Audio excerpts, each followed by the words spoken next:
उस विशालकाय पुरुष ने ये सुनकर अपना क्रोध प्रकट करने की हिम्मत नहीं की, लेकिन उसका मन फिर भी उदास हो गया। इसके बजाय उसने मजबूरी में एक मुस्कान बनाई और कहा, वरिष्ठ, हमारा ली कबीला वरिष्ठ लॉन की अनुमति से हिम श्रृंखला पहाड़ पर बसा है। यदि आप पहले उन्हें सूचित करें तो आप ये पहाड़ ले सकते हैं। क्या तुम्हें लगता है कि वह वरिष्ठ लॉन मुझ पर दबाव डाल सकता है? जायान ने अपराध का अभिनय किया और शत्रुतापूर्ण स्वर में कहा, तुम्हें यहाँ से जाने के लिए आधा दिन है। अगर किसी को यह मंजूर नहीं है तो उसे मेरे पास आने के लिए कहो। बड़े आदमी का चेहरा उतर गया और वह कुछ और कहने ही वाला था कि जायान ने उसे अपनी आस्तीन लहराकर रोक दिया। उसमें से एक नीली हवा का झोंका निकाला।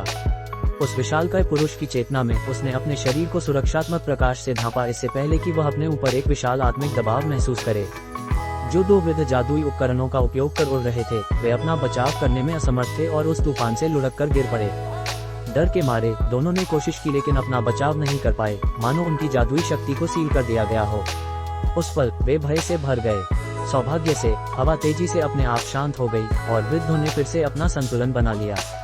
जब उन्होंने ऊपर देखा तो उन्होंने पाया कि जायान पहले ही गायब हो चुका था। धड़कते हुए दिल के साथ उनमें से एक वृद्ध ने भूरे वस्त्रधारी पुरुष से पूछा, पूज्य पूर्वज, वह कब? बेहद खराब अभिव्यक्ति के साथ उसने एक गहरी आह भरी और कहा, सबको तुरंत अपनी चीजें इकट्ठा करने का आदेश दो।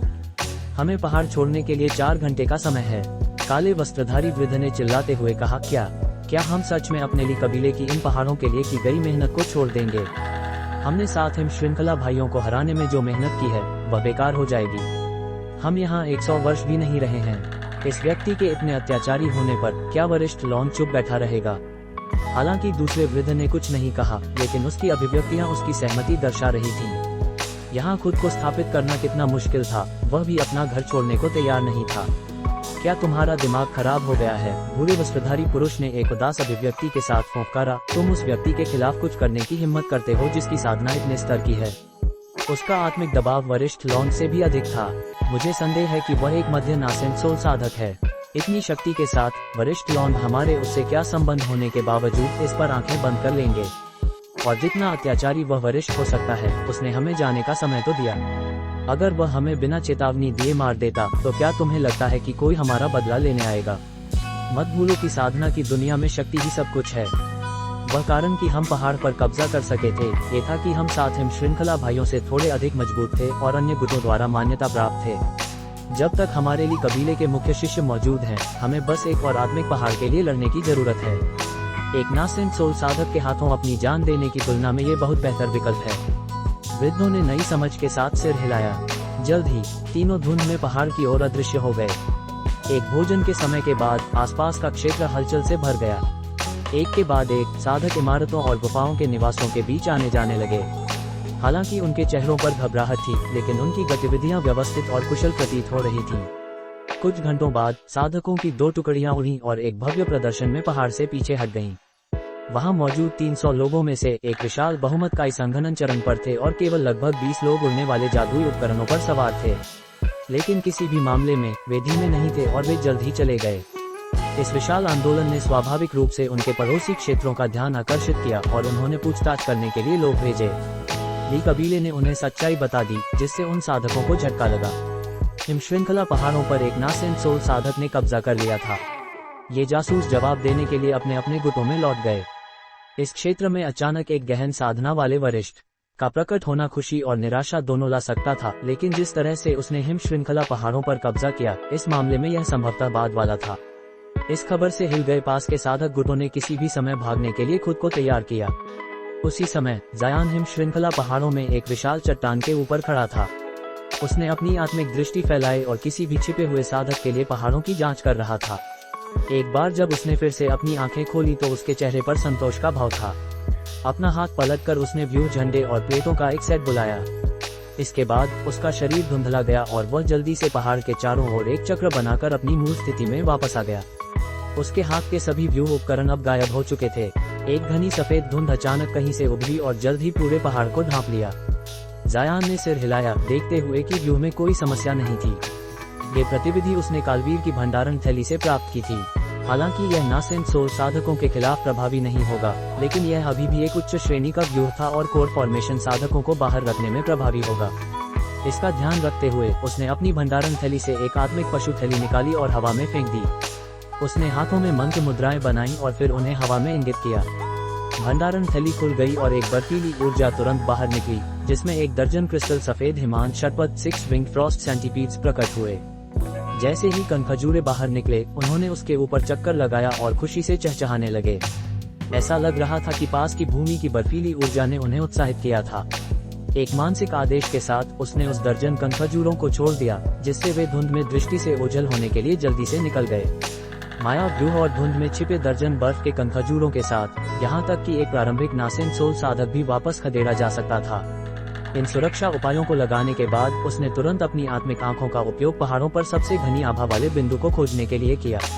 इसके बाद उसने एक पृथ्वी गति तकनीक का उपयोग किया और गहराई तक खुद को खोदकर अपने छिपे हुए भाग्य महल हिडन फॉर्चून मैंशन को छोड़ने के लिए पर्याप्त कमरा बनाया। अपने कीड़ों के लिए उचित व्यवस्था करने के बाद वह तुरंत अपने छिपे हुए कमरे में प्रवेश किया और बैठ गया। धीरे से अपनी आंखें बंद की और ध्यान करने लगा। समय धीरे धीरे बीतता गया। जब जायान ने फिर से अपनी आंखें खोली तो उसका चेहरा और मन पूरी तरह शांत था। उसने अपनी भंडारण थैली पर थप्पड़ मारा और अपने हाथ में एक लाल लौ का गुलदस्ता गर्दन निकाला। उसने अंगूठे के आकार की एक चमकती हुई पन्ने की औषधि की गोली हिलाई, जिसमें एक अत्यंत सुगंध थी। यह उसकी यात्रा का प्रारंभिक उद्देश्य था, नासेन साधना गोली। नव अंधकार संप्रदाय के वृद्ध फुल के कथन के अनुसार गोली को परिष्कृत करने में आधा वर्ष लगेगा। उसे इसे और लंबा खींचने का कोई कारण नहीं था। गोली लेने से न केवल उसकी भविष्य की साधना बल्कि उसकी शक्ति में भी बहुत लाभ होगा। जैसे ही उसने इसे निगला, उसने तुरंत अपने शरीर में एक सुकुमार ठंड फैलते हुए महसूस की, जो जल्द ही तपती गर्मी की धागों में बदल गई। उसने तुरंत बोतल को रख दिया और अपनी आंखें बंद कर लीं। फिर अपने हाथों को मंत्र मुद्रा में बांधकर वह एक बार फिर गहरे ध्यान में डूब गया। एक बड़ी चुप्पी हवा में छा गई। जैसे जैसे दिन बीतते गए, आधा वर्ष अनजाने में निकल गया। हिमश्रृंखला पहाड़ों में शांति और सौहार्द बना रहा, लेकिन आने वाले लोगों की कई लहरें थीं। उनमें से कुछ पास के गुटों के उच्च श्रेणी के साधक थे या अन्य क्षेत्रों के कोर फॉर्मेशन खानाबदोश साधक थे जो सम्मान देने आए थे। एक चांदी के वस्त्र पहने एक वृद्ध भी था जो जायान से मिलने आया था, जो इस क्षेत्र का एकमात्र प्रारंभिक नासेन सोल साधक था। लेकिन कोई भी आया, उन्हें अंतहीन सफेद धुंध का सामना करना पड़ा। इसमें जोर शोर से चिल्लाने के बाद उन्हें वापस लौटने के सिवाय कोई चारा नहीं बचा था। दूसरी ओर चांदी के वस्त्र वाले वृद्ध को अनदेखा किए जाने पर संतोष नहीं हुआ। उसने सफेद धुंध में प्रवेश किया, लेकिन एक छोटी देर के बाद उसे तेज कीटों की एक श्रृंखला के साथ वापस धकेल दिया गया। वह एक बांह को बर्फ के एक ब्लॉक में सील करके बाहर निकला। हालांकि इससे कोई स्थायी चोट नहीं होगी, लेकिन चांदी के वस्त्र वाले वृद्ध ने धुंध में फिर से प्रवेश करने की हिम्मत नहीं की। उसने बस हार मानकर सांस छोड़ी और उड़ गया। हिमांत षटपथ की शक्ति ने स्पष्ट रूप से दिखाया कि जायान की क्षमताएं उससे कहीं ऊपर थीं। यह उसके लिए मूर्खता होगी कि वह इस श्रेष्ठ साधक को और भड़काए।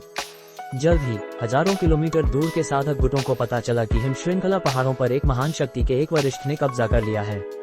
यहाँ तक कि क्षेत्र के संप्रभु वरिष्ठ लॉन भी उसे भड़काने की हिम्मत नहीं कर पाए, सबके आश्चर्य के लिए। इस प्रकार हिमश्रृंखला पहाड़ों के 500 किलोमीटर की त्रिज्या एक प्रतिबंधित क्षेत्र बन गई। जो भी साधक वहां से गुजरता, डर के मारे उसका चक्कर लगा लेता कि कहीं वे उस विशेषज्ञ को भड़का न दे जो भीतर निवास कर रहा था। सौभाग्य से लगभग 1 वर्ष बीत गया और हिम श्रृंखला पहाड़ों से केवल निरंतर चुप्पी ही बनी रही। उस विशेषज्ञ ने किसी भी बाहरी डर में खुद को शामिल नहीं किया, जिससे अन्य पास के गुटों के डर कम हो गए। एक दिन जायान ने नासेन साधना गोली को परिष्कृत करना समाप्त कर दिया और अपनी आंखें खोलीं। सफलता के प्रदर्शन में उसका चेहरा चमक उठा। जायम धीरे धीरे खड़ा हुआ और उसने अपना हाथ लहराया, जिससे नीली रोशनी का एक बादल पैदा हुआ। जल्दी ही संघनित होकर एक चमकदार अंडे के आकार का लगभग ठोस गोला बन गया। उसने अपने हाथ में शुद्ध आध्यात्मिक शक्ति को देखते हुए बुदबुदाया, मेरी नासेन सोल की मजबूती के साथ मेरी जादुई शक्ति भी उसी अनुपात में बढ़ गई है। जल्द ही उसने अपना हाथ हिलाया और प्रकाश का गोला बिखर गया। फिर उसने अपने सिर के ऊपर थप्पड़ मारा और उसमें से नीली ऊर्जा ची की एक किरण उड़ गई। यह उसके सिर के ऊपर घूमकर एक शिशु के रूप में प्रकट हुआ, जिसका चेहरा उसी जैसा था। उसकी नासेन सोल मूल रूप से केवल 2 इंच लंबी थी, लेकिन अब यह 1 और आधा इंच बढ़ गई थी। इसका शरीर भी बहुत अधिक ठोस और स्पष्ट था। नासेन सोल एक छोटा नीला कड़ाही कॉलरन पकड़े हुए थी, जिसमें एक पन्ना जैसा ताबीज टैलिस्मन था और उसके सिर के ऊपर दर्जनों उड़ने वाले पिन घूम रहे थे। पिन सुनहरे नीले रंग में चमक रहे थे और अत्यंत आकर्षक दिखाई दे रहे थे। आत्मा को बाहर निकलने पर उत्साह महसूस हो रहा था और वह लगभग 2 घंटे तक कमरे में खुशी खुशी उड़ान भरती रही।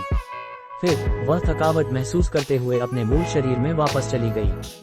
जायम ने संतोषजनक अभिव्यक्ति के साथ अपनी आंखें फिर से खोलीं। नासेंट कल्टीवेटिंग पिल लेने से पहले वह अपने शरीर के बाहर केवल 1 घंटे तक ही रह सकता था। इससे अधिक समय तक रहने से उसकी नासेंट सोल की जीवन शक्ति कम हो जाती थी।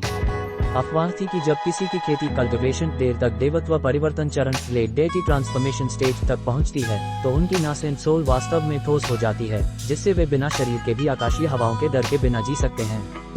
ये किसी कल्टीवेटर के लिए आत्मा क्षेत्र स्पिरिट रेल्म में जाने का सबसे विश्वसनीय तरीका भी था। लेकिन अपनी जादुई शक्ति में वृद्धि के बावजूद वह अभी भी मध्य नासेंट सोल चरण मिड नासेंट सोल स्टेज की चरम सीमा से बहुत दूर था। अजीब बात यह थी कि पिल को परिष्कृत करने के बाद उसे पूरी तरह से विश्वास था कि 100 साल की एकांत खेती के बाद वह बिना किसी समस्या या बाधा के उस बिंदु तक पहुंच जाएगा। इस अजीब एहसास ने जायम को प्रसन्न किया। जैसे ही उसकी नासेंट सोल शरीर में वापस आकर बैठ गई, उसने अपना मुंह खोला और 2 सुनहरी धारियां निकाली। वे उसके चारों ओर उड़ती हुई और 2 मंद सुनहरी तलवारों में बदल गईं। ये वे बांस क्लाउड स्वर्ण तलवारें बैम्बू क्लाउड्स वॉर्म सॉर्ड्स थीं, जिन्हें बड़े शैतान एल्डर डेविल ने शैतानी घाटी डेविल फॉल वैली में पकड़ा था।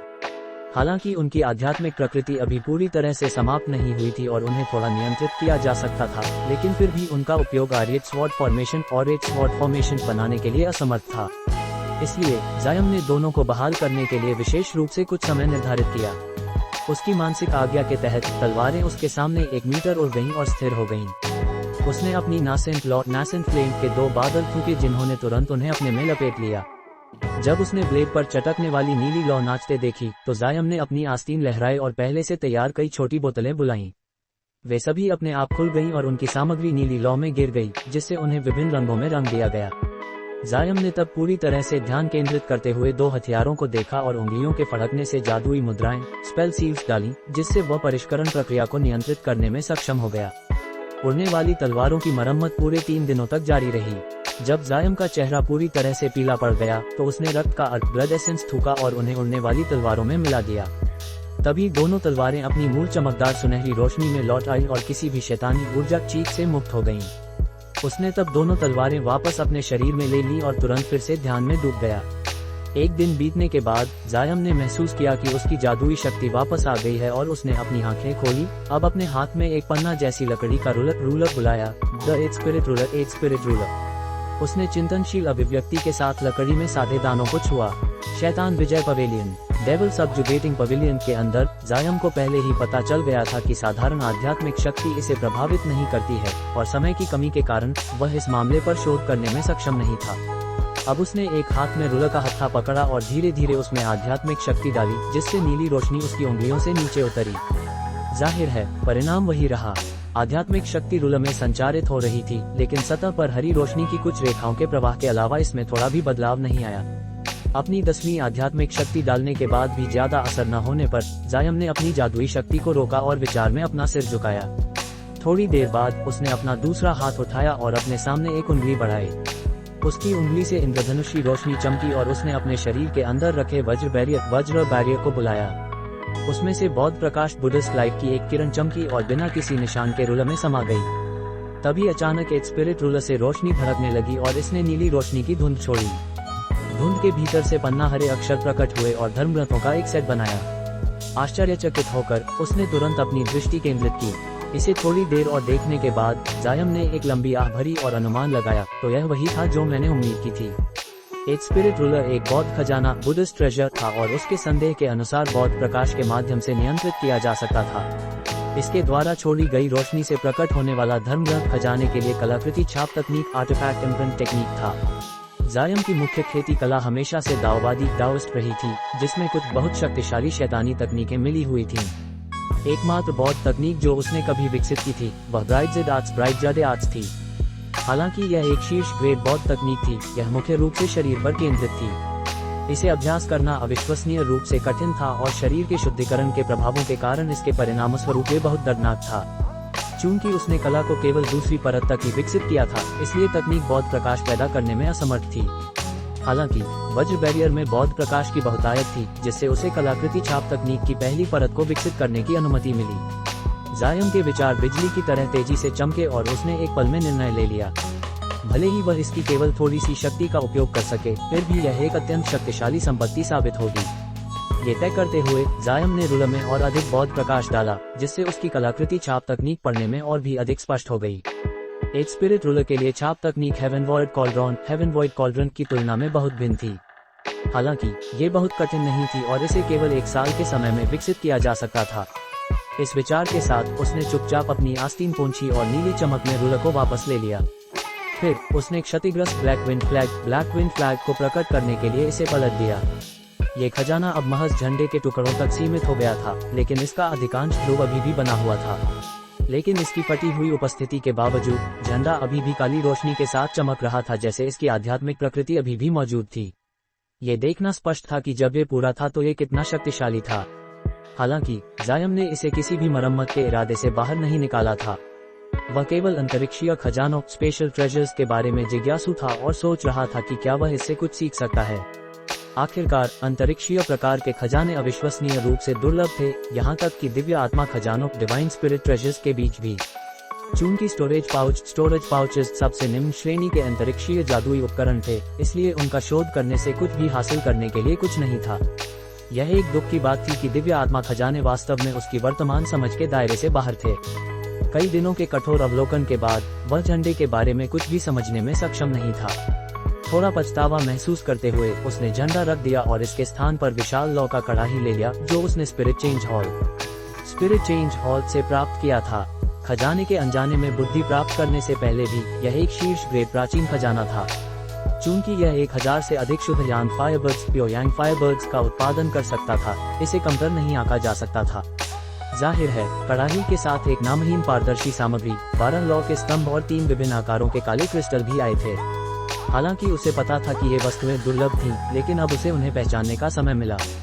जहां तक स्क्रॉल और पीले शैतान छड़ अर्थ येलो डेविल रॉड की बात है, जो उसने कुनबू हॉल और बूढ़े शैतान की आंत ओल्ड डेविल की आंत के स्टोरेज पाउच से प्राप्त किए थे, उनकी शक्ति भारी थी। केवल थोड़े से परिष्करण के साथ वह उन्हें अपनी इच्छानुसार नियंत्रित कर सकता था। दुर्भाग्य से खूनी ब्लड ब्लेड ने उसे काफी निराश किया। ब्लेड स्पष्ट रूप से एक शैतान अर्कीरिक डेविल एसेंस डायमंड से परिष्कृत किया गया था। उसने अनुमान लगाया कि यह उनमें से एक से बनाया गया था, जो उसने जून कैपिटल में भूमिगत नीलामी में बेचा था। कई नासेंट सोल कल्टीवेटर के मांस और आत्माओं को अवशोषित करके ब्लेड की शक्ति भयानक थी, लेकिन अब वह शक्ति गायब हो गई थी, जिससे यह एक सामान्य खजाने में वापस आ गया था। फिर कुछ सोचने के बाद जायम ने इसके पीछे का रहस्य समझ लिया। खूनी ब्लेड दूसरों के मांस और खून को खाकर अपनी शक्ति बढ़ाने में सक्षम था, लेकिन यह इसे संग्रहित करने में असमर्थ था। कुछ समय बाद प्राप्त शक्ति धीरे धीरे क्षय हो जाती थी। आखिरकार यह एक प्रतिकृति थी और वास्तविक शैतान डेविल ड्रैगन ब्लेड की तुलना में नहीं की जा सकती थी। बहुत निराश होकर जायम ने खजाना रख दिया। उसने एक पल और सोचने के लिए अपना सिर झुकाया और अपने सिर के पीछे पर थप्पड़ मारा। इसके बाद उसने सुनहरी ऊर्जा चीख का एक गोला थूका, वज्र बैरियर। इसके भीतर चमकती हुई सुनहरी रोशनी की 5 गेंदें थीं। जायम ने गंभीर अभिव्यक्ति के साथ सुनहरे गोले को देखा और उसकी आंखों से हिचकिचाहट का एक निशान दिखा। फिर उसने अपना माथा चौंकाया, क्योंकि एक विचार उसके दिमाग से गुजरा। उसने बैरियर की ओर इशारा करने के लिए सिर उठाया और यह कांपने लगा, इससे पहले कि यह बड़े पैमाने पर आकार में बढ़ गया। 5 गोलों से गरजने की आवाज हुई और बिजली की अनगिनत चापें चमकी, जिसमें ताबीजों से ढके 5 मानव कंकाल प्रकट हुए। उन सभी के पेट के गड्ढे में एक अतिरिक्त जेट काला खोपड़ी थी, जो ताबीजों से ढकी थी, जो उन्हें थोड़ी से भी हरकत करने से रोके हुई थी। ये कंकाल बूढ़े शैतान कियान के अनब्रोकन किंग डेविल्स अनब्रोकन सिंह डेविल्स थे। सायम ने एक लंबी आह भरी और बुदबुदाया, सिंह डेविल्स में से प्रत्येक के पास प्रारंभिक नासेंट सोल की खेती है। शैतानी परिष्करण डेविल रिफाइनमेंट के अतिरिक्त के साथ ये पांचों एक के रूप में एकजुट हैं और संयुक्त शैतानी तकनीकों में विशेष रूप से कुशल हैं। साथ में वे संभवतः their nascent soul cultivators late nascent soul cultivators के बराबर बल रखते हैं। अगर मैं किसी तरह उन्हें अपना बना लूं, तो निश्चित रूप से वे मेरे लिए एक बड़ा वरदान साबित होंगे। लेकिन वे क्रूर और अविश्वासी हैं। उन्होंने पहले एक बार अपने ही स्वामी को भी धोखा दिया है। मुझे डर है कि यह बहुत खतरनाक होगा। उसने अपने स्टोरेज पाउच पर थप्पड़ मारा और अपने हाथ में एक काला ब्लैक जेड स्लिप बुलाया। सिंक्वर डेविल्स पर कोई और ध्यान दिए बिना अपनी आध्यात्मिक इंद्रियों स्पिरिचुअल सेंस को स्लिप में डुबो दिया। हालांकि सिंक्वर डेविल्स को प्रतिबंधित करने वाली दिव्य डेविलबेन बिजली डिवाइन डेविलबेन लाइटनिंग लंबे समय पहले ही समाप्त हो चुकी थी, लेकिन वज्र बैरियर में निरंतर कैद और उनके शरीरों पर लगे कई प्रतिबंधक ताबीजों रिस्ट्रेंट टैलिस्मन्स ने उन्हें शक्तिहीन कर दिया था, जिससे वे ऐसे दिख रहे थे जैसे उनका हिंसक स्वभाव लंबे समय से गायब हो चुका था। जल्द ही जायम ने जेड स्लिप से अपनी आध्यात्मिक इंद्रियों को वापस ले लिया और उसने अपना सिर उठाकर दृढ़ नजरों से सिंक्वर डेविल्स को घूरा। काली जेड स्लिप एक अनाम शैतानी धर्मग्रंथ नेमलेस डेविल स्क्रिप्चर था जो जायम ने बूढ़े शैतान की आंख और डेविल की आंख के स्टोरेज पाउच से प्राप्त किया था। हालांकि धर्मग्रंथ अधूरा था, लेकिन इसमें कई भयंकर गुप्त तकनीकें शामिल थीं, जिसमें अनब्रोकन सिंक्वर डेविल्स की परिष्करण विधि भी शामिल थी। परिष्करण प्रक्रिया के लिए 5 नासेंट सोल चरण के कल्टीवेटर्स की ताजी लाशों की आवश्यकता होती थी। इन शरीरों की नासेंट सोल का भी नाश हो चुका होना चाहिए, जिससे अंतर्निहित नफरत का अभाव बना रहे। विभिन्न दुर्लभ सामग्रियों के साथ परिष्कृत होने के बाद लाशों को एकाग्र यिंची वाले स्थान पर दफनाया जाना चाहिए, जहां हर महीने एक इन कल्टीवेटर का सिर काटा जाता था ताकि उनके रक्त, मांस और आत्मा से लाशों को खिलाया जा सके। 100 साल तक इसे दोहराने पर सिंक्वर डेविल्स को चेतना मिल जाएगी और वे उठ खड़े होंगे। फिर एक विशेष गुप्त तकनीक का उपयोग करके कई दशकों तक और लाशों को परिष्कृत करने पर सिंक्वर डेविल्स को उनके प्रारंभिक चरण तक विकसित किया जा सकता है। हालांकि उस समय सिंक्वर डेविल्स के पास केवल कोर फॉर्मेशन चरण की खेती होगी। उनकी क्षमताओं को और बढ़ाने के लिए सूक्ष्म प्रयास और बड़ी लागत की आवश्यकता होगी। लेकिन उस स्थिति में भी सिंक्वर लाशों के लिए देर कोर फॉर्मेशन चरण से आगे बढ़ना असंभव होना चाहिए था। हालांकि बूढ़ा शैतान कियान एक आसमान को हिलाने वाली प्रतिभा था। किसी अज्ञात विधि के माध्यम से उसने किसी तरह उन्हें प्रारंभिक नासेंट सोल चरण तक उठाया। संभव है कि इसके कारण ही सिंक्वर डेविल्स ने अपने मालिक को धोखा दिया होगा। अगर शैतान सिर्फ केवल कोर फॉर्मेशन चरण पर होते तो उन्हें नियंत्रित करने में कोई समस्या नहीं होती। सिंक्वर डेविल्स की परिष्करण विधि के अनुसार जायम सिंक्वर डेविल्स को नियंत्रित कर सकता था, लेकिन वह उन्हें शुरू से पालने वाला नहीं था। हालांकि धर्मग्रंथ में एक शैतान नियंत्रण तकनीक डेविल कंट्रोल टेक्निक का उल्लेख था जिसका वह उपयोग कर सकता था। प्रत्येक सिंक्वर डेविल पर कई असाधारण प्रतिबंध लगाकर और समय समय पर उन्हें अपने रक्त का अर्थ ब्लड एसेंस देकर वह उन्हें जबरदस्ती नियंत्रित कर सकता था। जाहिर है, इससे वह उनका उपयोग बूढ़े शैतान कियान की तरह व्यक्तिगत अवतारों पर्सनल इनकार्नेशंस के रूप में नहीं कर पाएगा। उसके लिए नासेंट सोल को सिंक्वर डेविल के शरीर में प्रवेश करना असंभव होगा। इसके अलावा बूढ़े शैतान कियान की तुलना में प्रतिक्रिया बैकलैश का जोखिम बहुत अधिक था। किसी भी कमजोरी के क्षण में जब वह सिंक्वर डेविल्स पर नियंत्रण खो देगा या यदि वह उन्हें अपना रक्त देने में विफल रहा तो वे निर्दयता से उसे निगलने का प्रयास करेंगे। हालांकि इस विधि का एक फायदा था, उसे सिंक्वर डेविल्स को रखने के लिए अपनी नासेंट सोल का उपयोग करने की आवश्यकता नहीं थी। भले ही प्रतिक्रिया हो, जायम उनसे बचने में सक्षम होगा, बजाय इसके कि उनसे लड़ाई करे। जोखिमों के बावजूद सिंक्वर डेविल्स फायदों के लायक थे। जायम ने देवताओं पर कई जादुई मुद्राएं स्पेल सील्स मारी जो प्रत्येक उनके शरीर में गायब हो गईं। फिर उसके मुंह से रक्त का एक गोला निकला। जायम का चेहरा रक्त अर्क की विशाल मात्रा के सेवन के कारण पीला पड़ गया। फिर बिना एक पल भी आराम किए उसने अपना हाथ लहराया। नीली चमक में रक्त का गोला 5 समान गेंदों में विभाजित हो गया। इसके बाद जायम ने अपनी आस्तीन झाड़ी और रक्त की गेंदें प्रत्येक सिंक्वर डेविल की ओर उड़ गईं। उसकी मानसिक आज्ञा के तहत रक्त की गेंदें धुंधली हो गईं और वज्र बैरियर से होकर गुजरी 5 कंकालों के पास पहुंच गईं। जब रक्त की गेंदें काली खोपड़ियों सिंक्वर डेविल्स की मुख्य आत्माओं के पास पहुंची तो इसकी आंखों की गुहाओं में हरी चमक चमकी और वे उत्साह के मारे लगातार कांपने लगीं। लेकिन जब खोपड़ियों ने ताबीजों से घनी ढकी हुई कंकाल के संपर्क में आने की कोशिश की तो हरी रोशनी की एक चमक ने उसे वापस धकेल दिया, जिससे वे और भी उत्तेजित हो गईं। खोपड़ियों के बिना रुके दांत पीसने से हवा में किटकिट की आवाज भर गई। जायम की आंखों से ठंडी चमक निकली और उसने अपना हाथ उठाया, अपनी आस्तीन से 5 छोटी सुनहरी तलवारें निकाली। वे 5 काली खोपड़ियों के ऊपर टिमटिमाई और उनके दांतों के बीच में गड़ गईं, उन्हें और भी अधिक स्थिर कर दिया। खोपड़ियां लगातार चीखने लगी और उनकी आंखों में हरी रोशनी धड़कने लगी। जायम ने भावशून्य अभिव्यक्ति के साथ एक मंत्र मुद्रा बनाई और गरजने की आवाज हुई। 5 छोटी तलवारों से सुनहरी बिजली फूट पड़ी। सुनहरी बिजली की पतली चापें चमकी और खोपड़ियां झटके से कांपने लगीं। उनकी चीखें रुदन में बदल गईं और उनकी भयंकरता बहुत कम हो गई। जायम ने ये देखकर संतोषजनक अभिव्यक्ति धारण की। रक्त की 5 गेंदें तब खोपड़ियों के मुंह में गिर गईं। उनकी आंखों से हरी रोशनी का उछाल हुआ और एक पल में उनकी अधिकांश शक्ति बहाल होती दिखाई दी। जायम ने अपनी आंखें बंद कर ली और उसने एक अजीब मंत्र मुद्रा में हाथ बांधे। उसने धीरे धीरे अपनी आध्यात्मिक इंद्रियों को मुक्त किया, सिंक्वर डेविल्स के साथ मानसिक संबंध स्थापित करने के लिए अपने रक्त का समर्थन लिया। जैसा कि जायम ने उम्मीद की थी, सिंक्वर डेविल्स विनम्र हो गए और उनका आक्रामक स्वभाव गायब हो गया।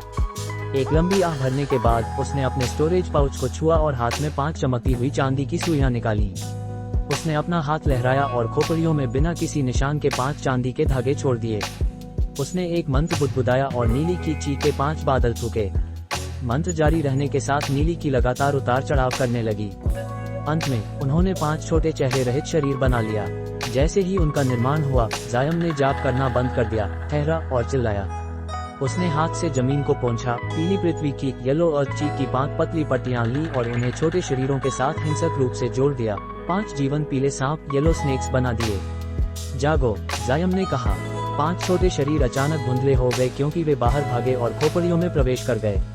फिर उसने जारी रखा, अपने स्टोरेज पाउच से चांदी के छल्लों सिल्वर रिंग्स का ढेर निकाला। ये जादुई उपकरण बूढ़े शैतान कियान के शैतानी धर्मरथों से एक शैतान नियंत्रण जादुई उपकरण थे जो उसने उड़ान के दौरान बनाए थे। चूंकि उसने इन छल्लों को परिष्कृत करने में अपनी टेलस्टार और टेलस्टर एसेंस के अवशेषों का उपयोग किया था, वे अविश्वसनीय रूप से मजबूत थे। उसने अपना हाथ लहराया, 20 से अधिक चांदी के छल्ले हवा में उड़े और एक अजीब झनकार निकाली, दृष्टि से ओझल हो गए और कंकालों की गर्दन और अंगों पर फिर से प्रकट हो गए। फिर वे अजीब तरह से दृष्टि से ओझल हो गए जैसे वे कभी थे ही नहीं। ये करते ही जायम ने आह भरी। उसने फिर से अपना हाथ लहराया, जिससे वज्र बैरियर जल्दी से सिकुड़ गया और उसकी पकड़ में आ गया।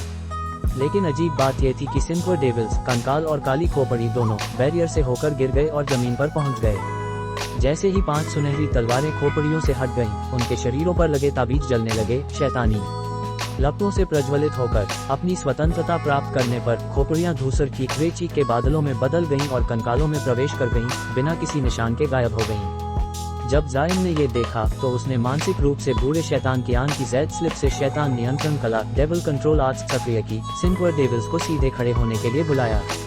फिर वे धीरे धीरे उसकी ओर तैरने लगे। एक और आदेश के साथ 5 कंकाल रुक गए, लेकिन उनकी आंखों में हरी रोशनी चमकने लगी जैसे वे उसके और करीब जाना चाहते थे। जायम का चेहरा गिर गया और उसने अचानक मंत्रों का एक तार बोल दिया। प्रत्येक कंकाल से 5 चांदी की पट्टियां प्रकट हुई और उनकी सतह से नीली लौ उबलने लगी। जैसे ही जली हुई गंध हवा में फैली, सिंक्वर डेविल्स घबराई हुई स्थिति में अपने मुंह से चीखें निकालते हुए पीछे हट गए। जब जायम ने अपना मंत्र बंद किया तो नीली लौ तुरंत गायब हो गई। अब उसे पता था कि भयंकर सिंक्वर डेविल्स आज्ञाकारी बन चुके हैं। जायम ने भीतर ही संतोष में सिर हिलाया। ये स्वीकार्य था जब तक कि वह उन्हें अपने दुश्मनों पर हमला करने का आदेश दे सके, भले ही वह उन्हें बारीक स्तर पर नियंत्रित नहीं कर सका। इस विचार के साथ जायम ने फिर से शैतान नियंत्रण कला की इच्छा की, सिंक्वर डेविल्स को सिकोड़ा और अंततः उन्हें धूसर की के 5 बादलों में गायब कर दिया। उसने अपना हाथ पलटा और हाथ में एक छोटी काली बोतल पैदा की। 5 बादल बोतल के चारों ओर घूमे और उसमें चले गए। आखिरी बादल के बोतल में जाने के बाद उसने इसे सील कर दिया और सुरक्षा के लिए इस पर कई ताबीज लगा दिए।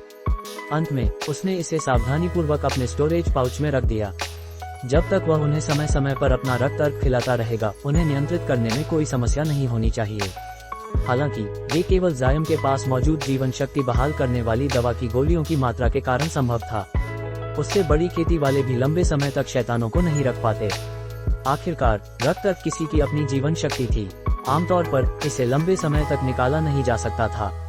इस शैतान नियंत्रण तकनीक के संस्थापक ने भी यह विधि केवल इसलिए प्रस्तावित की थी क्योंकि वह एक पिल परिष्करण ग्रैंड मास्टर, पिल रिफाइनमेंट ग्रैंड मास्टर भी था। वह इन तकनीकों का शोध कर सका क्योंकि वह अपने खोए हुए रक्त अर्क को फिर से भर सकता था। सिंक्वर डेविल्स के वश में होने के साथ जायम को उपलब्धि महसूस हुई, लेकिन उसे अभी भी एक और महत्वपूर्ण काम करना था। कुनबु पर्वत, कुनबु माउंटेन के विशाल प्राचीन कड़ाही से उसने जो महान यिन सत्य लॉ, ग्रेट यिन ट्रू फ्लेम हासिल की थी, वह युद्ध में निश्चित रूप से बहुत उपयोगी साबित होगी।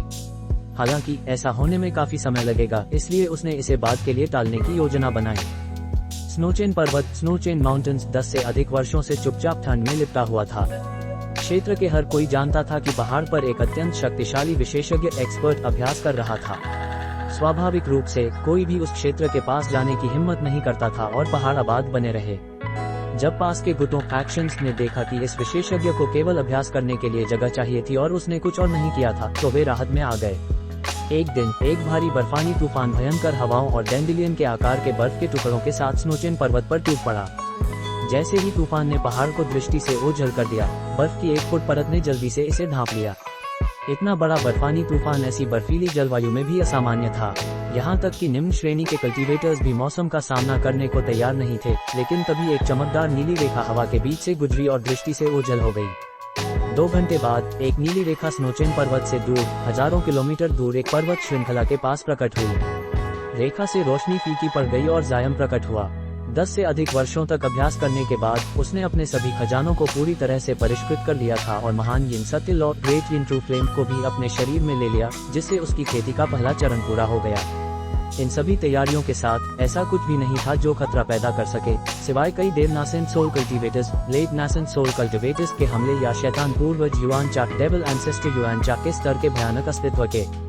न केवल उसकी खेती और क्षमताएं कुनबु पर्वत में प्रवेश करने के समय से कहीं अधिक थीं, बल्कि उसने जो सिंक्वर डेविल्स और खजाने हासिल किए थे उनकी मदद से वह कई देव नासेंट सोल कल्टीवेटर्स का सामना समान आधार पर कर सकता था। इतने साल बीत जाने के बाद उसने अनुमान लगाया कि कुनबु पर्वत का हंगामा शांत हो चुका होगा और उसने अपने अगले गंतव्य नॉर्थ नाइट आइलैंड की ओर बढ़ने का फैसला किया। जब आधा महीना बीत गया तो कल्टीवेटर्स को पता चलने लगा कि स्नोचेन पर्वत को ढांपने वाली सफेद धुंध गायब हो गई है और यह पूरी तरह से निर्जन हो गया है। अचानक बिना किसी दावे की आध्यात्मिक शिरा स्पिरिट रेन के प्रकट होने के कारण पास के गुटों में युद्ध छिड़ गया। नॉर्थ नाइट आइलैंड वास्तव में श्वांग क्षेत्र श्वांग रीजन से एक प्रांत दूर एक प्रायद्वीप था। इसके अलावा पानी से घिरे प्रायद्वीप होने के बजाय ये हिमशैलों के साथ जमे हुए अंतहीन बर्फ की चादरों से घिरा था। इस वातावरण के कारण होने वाले चरम तापमान के कारण यहाँ तक कि उच्च श्रेणी के कल्टीवेटर्स भी बिना सुरक्षा के बाहर कदम रखने की हिम्मत नहीं करते थे। North night island 1 lakh kilometre लंबा था और द्वीप के उत्तरी सिरे पर बर्फ का एक विशाल शहर था।